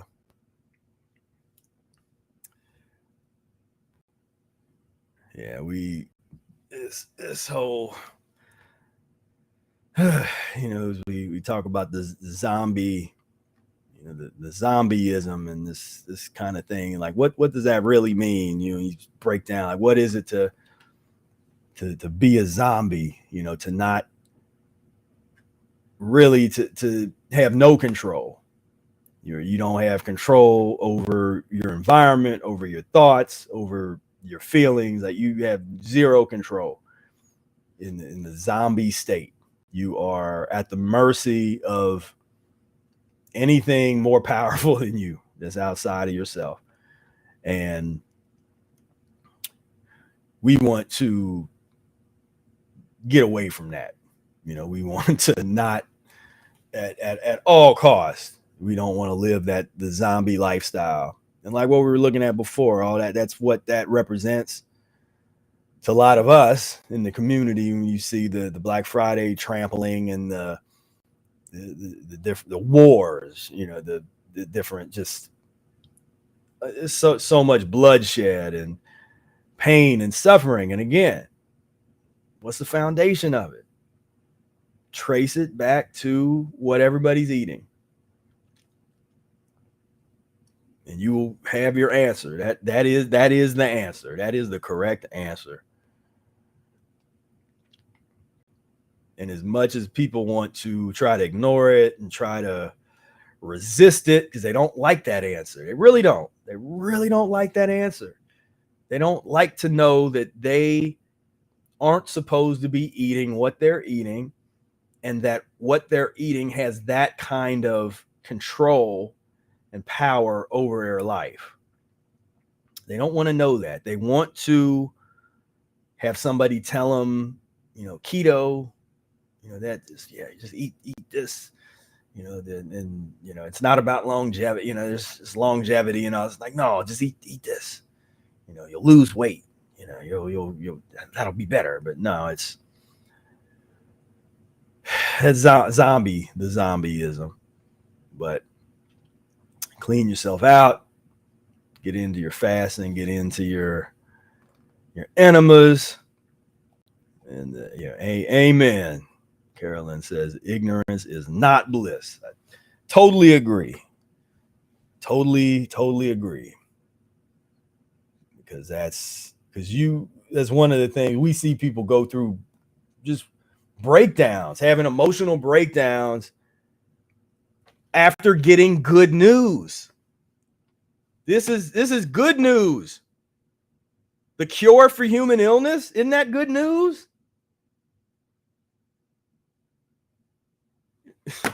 That song I sang that in high school. I got the good news, good news. I got good news. I got internet kingdom. Ain't that good news? Good news, but people get mad. People are angry. They hate to know that this is the answer, that we already have the cure for human illness. We already have it. We don't need to donate. Oh, that's what I wanted to. Wait a minute. Oh, we got to do this. I was going to make a video about this. Let's see here.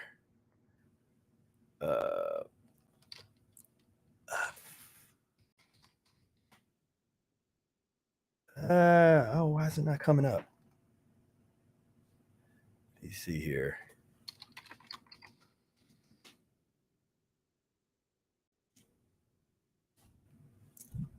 Oh, well, but I'm trying to find there. It was a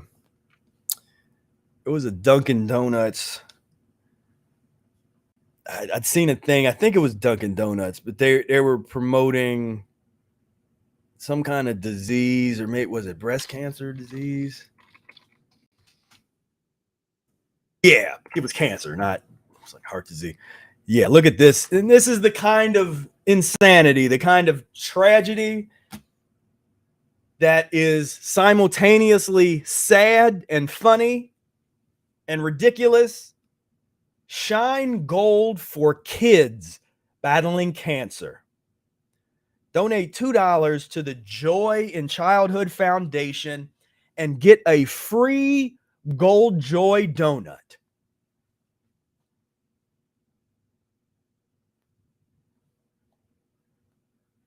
This is what we mean by tragedy of nutrition.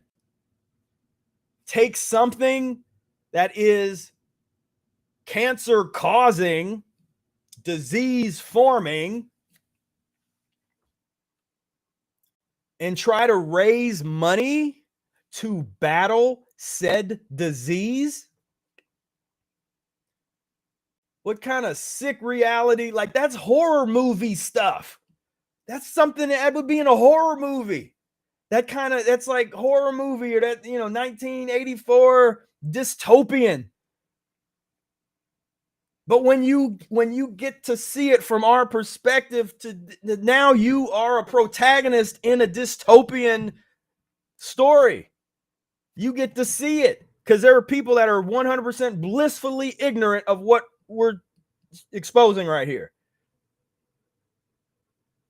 As hard as it is for me to believe, to even want to believe, like people that they don't get this, they don't get the absurdity of this.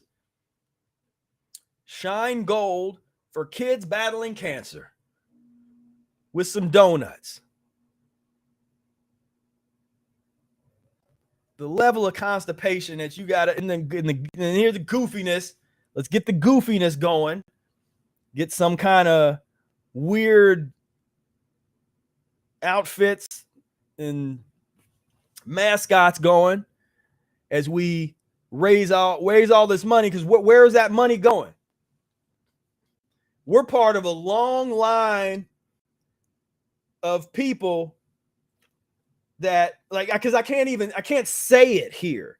This is part of some of the stuff that's always been censored. So when I'm talking about human illness, I have to be real careful. But what I can say is that we're part of an extended community of people who have overcome every ailment imaginable. I can find somebody that overcame that. I can't say that. I can't say what publicly I can't say. But they were, and they have. And that's and you get access to that when you commit, you plug into the community and you commit to doing the work, then that's part of the stuff you're going to see, that the kinds of information and things that open up to you that otherwise you wouldn't have had any clue about. Like you wouldn't have known that people are healing themselves of everything, of all this stuff. You wouldn't know because we're not allowed to say that. We can't say out loud. We're not on these platforms. We're not allowed to say that people have done these things and healed themselves in certain ways. We can't. So I'm not saying that. I am saying that this is ridiculous. I'm allowed to say that. This is absurdity. Absolute nuts. Dunkin' Donuts, like cancer-causing food creating, and again, it's always the wholesome. It's wholesome. I mean, which is, it's hard to even, like, how can you, donut is wholesome. Like, how you can even, what in the new cancer warning labels? So we got the cancer warning labels. So someplace that is battling cancer has to put labels on their food. It's probably for, I don't know, whatever, styrofoam or plastic, or who knows why. I don't even feel like reading it. But it's just goes to show the level of absurdity. Whereas you take, here's this, so somebody's feeling real good, donating tens of thousands of dollars, $70,000 in grants for the Dunkin' Donuts kids battling cancer and that kind of thing. Instead of taking that $70,000, buying thousands of enema bags, thousands of boxes of lemons, paying somebody to grow organic fruits and vegetables, get a little plot of land, or somebody that's passionate about growing food, and taking these children through the healing process, the cleansing process. That's not even close. That consciousness isn't even in the ballpark. They're over here literally trying to make themselves feel good about donating all this money, when you could have taken that money and you could have saved a lot of lives. We already have the information on how to save lives. Battling, like, you search.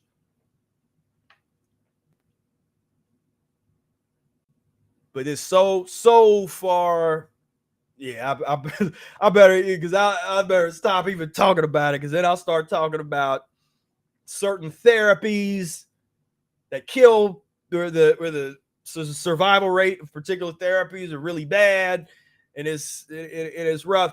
That's why I'm always trying to say I'm in the, which is harder to do with people, because there's a lot of people, once they've already been diagnosed with something, they're more likely to take a chance and be like, yeah, like, what do you got? Like, help me out.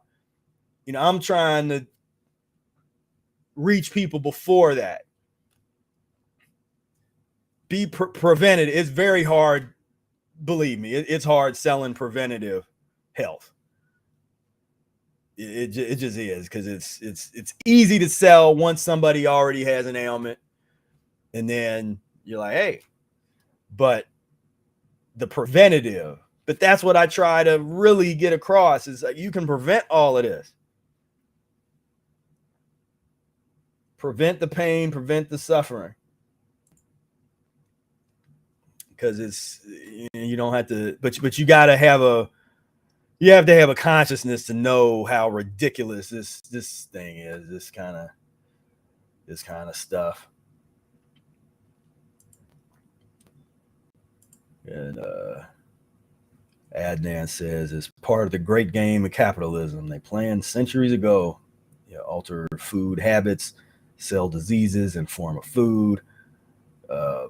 Once I go see the doctor, multi-million-dollar industry again to seek so-called treatment. It's just a vicious cycle. Yeah, it's the vicious cycle. But what's always been interesting to me is the people that benefit from that cycle, the people that are making all the money. What they say, that more billionaires were created over the past 3 years due to what that I'm not allowed to say on here. They'll ban me or take down the video. But quite a bit new billionaires were created over the past 3 years, or created. But of all these different people,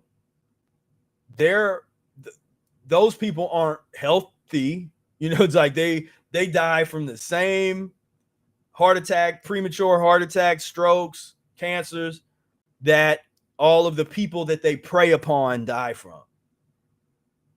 So to me, that's interesting. because now you're saying, yeah, there's a lot of people that will sign their soul away to put themselves in a particular position of influence and control and resource, and not try to then help, really, be able to, maybe don't have the information to really help people, but they die of the same exact diseases, same ailments. And so there's still a poverty of consciousness, poverty of information and understanding, because if they really knew, would they let themselves die like that? Would they let themselves have that kind of pain and suffering if they really knew? Because they should know, with all the access that they have, but they don't, because they want to hold on to this. They set all this up, but they still love it too. They want to play in the sandbox. And right, you say, yeah, even the cup is cancer causing. Exactly, that's what I'm saying, man. It's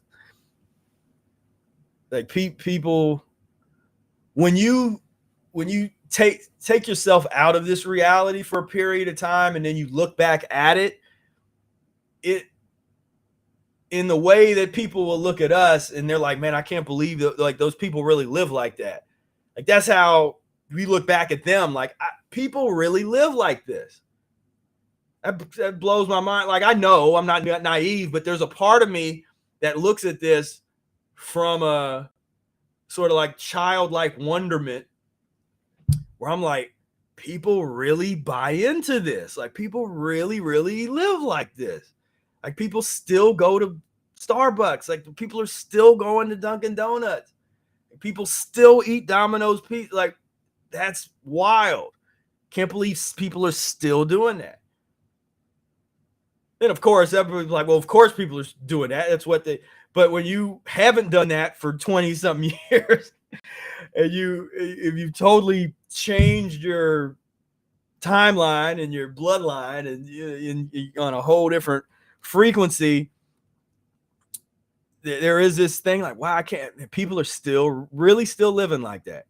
It's like looking at, like I said, different medieval practices. I mean, people still really do that. Like, they still live like that. They still think like that. That's wild. It's hard, because it becomes hard to believe. But yeah, it's, man, I mean, this stuff really, yeah, it aggravates what I see. Yeah, when you really get down to it, that kind of stuff really annoys me. It's like, man, because again, there's a lot of suffering that doesn't have to. If we had the resources and they let us go in, we could go to, with what we know, we could go to any children's hospital in the country, in the world, and we could alleviate so much suffering and so much pain. But for right now, that, we don't have that. They're not gonna, those institutions are being run by people and entities where they would never let that happen, because, as was said earlier, there's a lot of money being made, and a lot of people get rich off of suffering, on the suffering of other people. And so they don't want something that would really, really, really, really help, that they can't monetize. It's kind of hard to monetize, like, okay, enema bag and lemon, corner of the lemon market.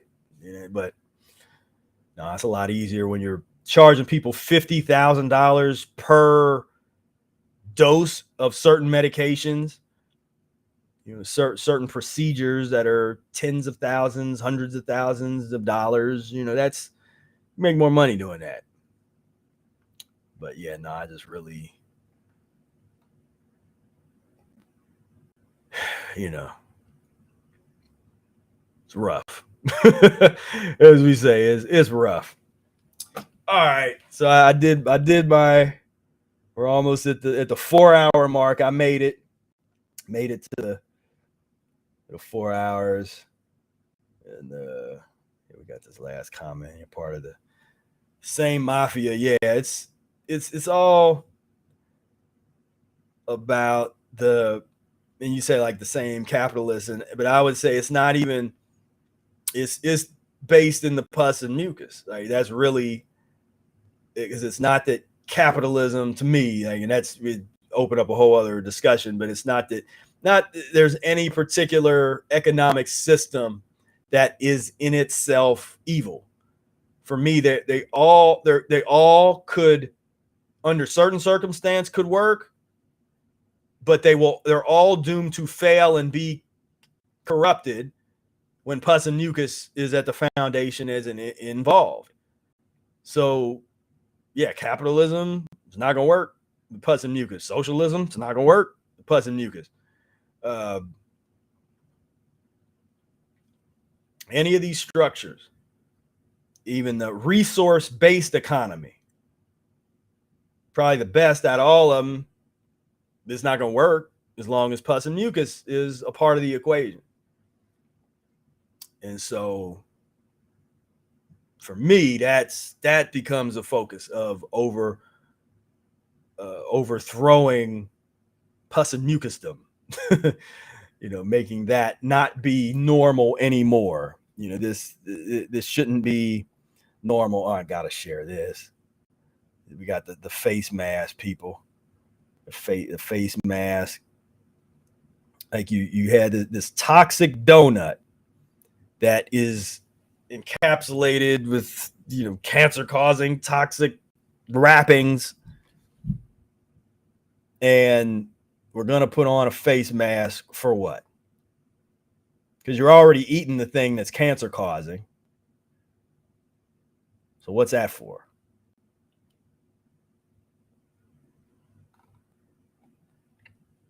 Did we say happy? Everybody so happy. Happy. Thinking that song in Liar Liar, he's like happy. I'm so happy today. You know, that's what I see, man. When I'm seeing all this, it's just unfounded happiness. It's that false positive thing, whereas this unearned happiness. Like this is not. There's nothing happy about none of this. I mean, literally, they're holding up. They took the time to make little banner things to hold up of the donut. All right, I'm done. That's it.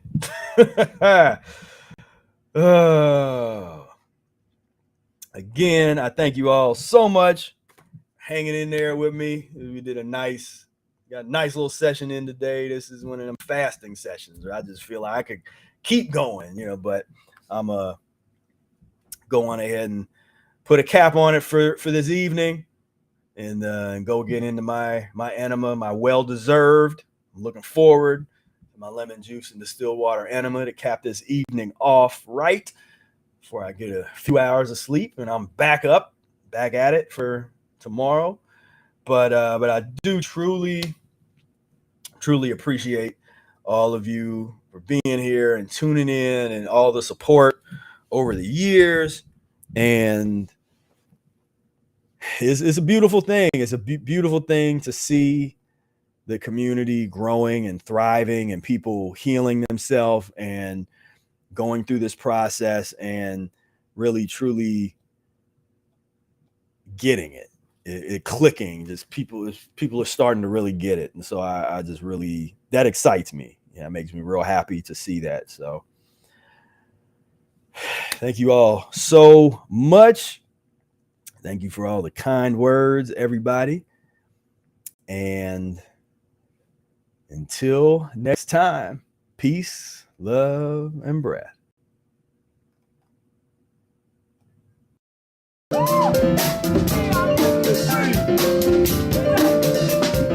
We are mucus-free. We are mucus-free. We are mucus-free. We are mucus-free. We are mucus-free. We are mucus-free. We are mucus-free.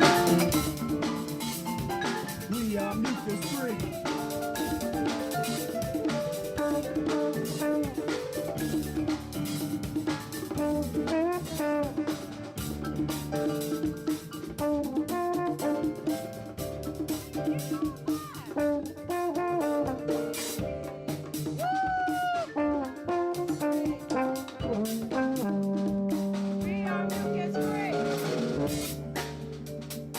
We are mucus-free.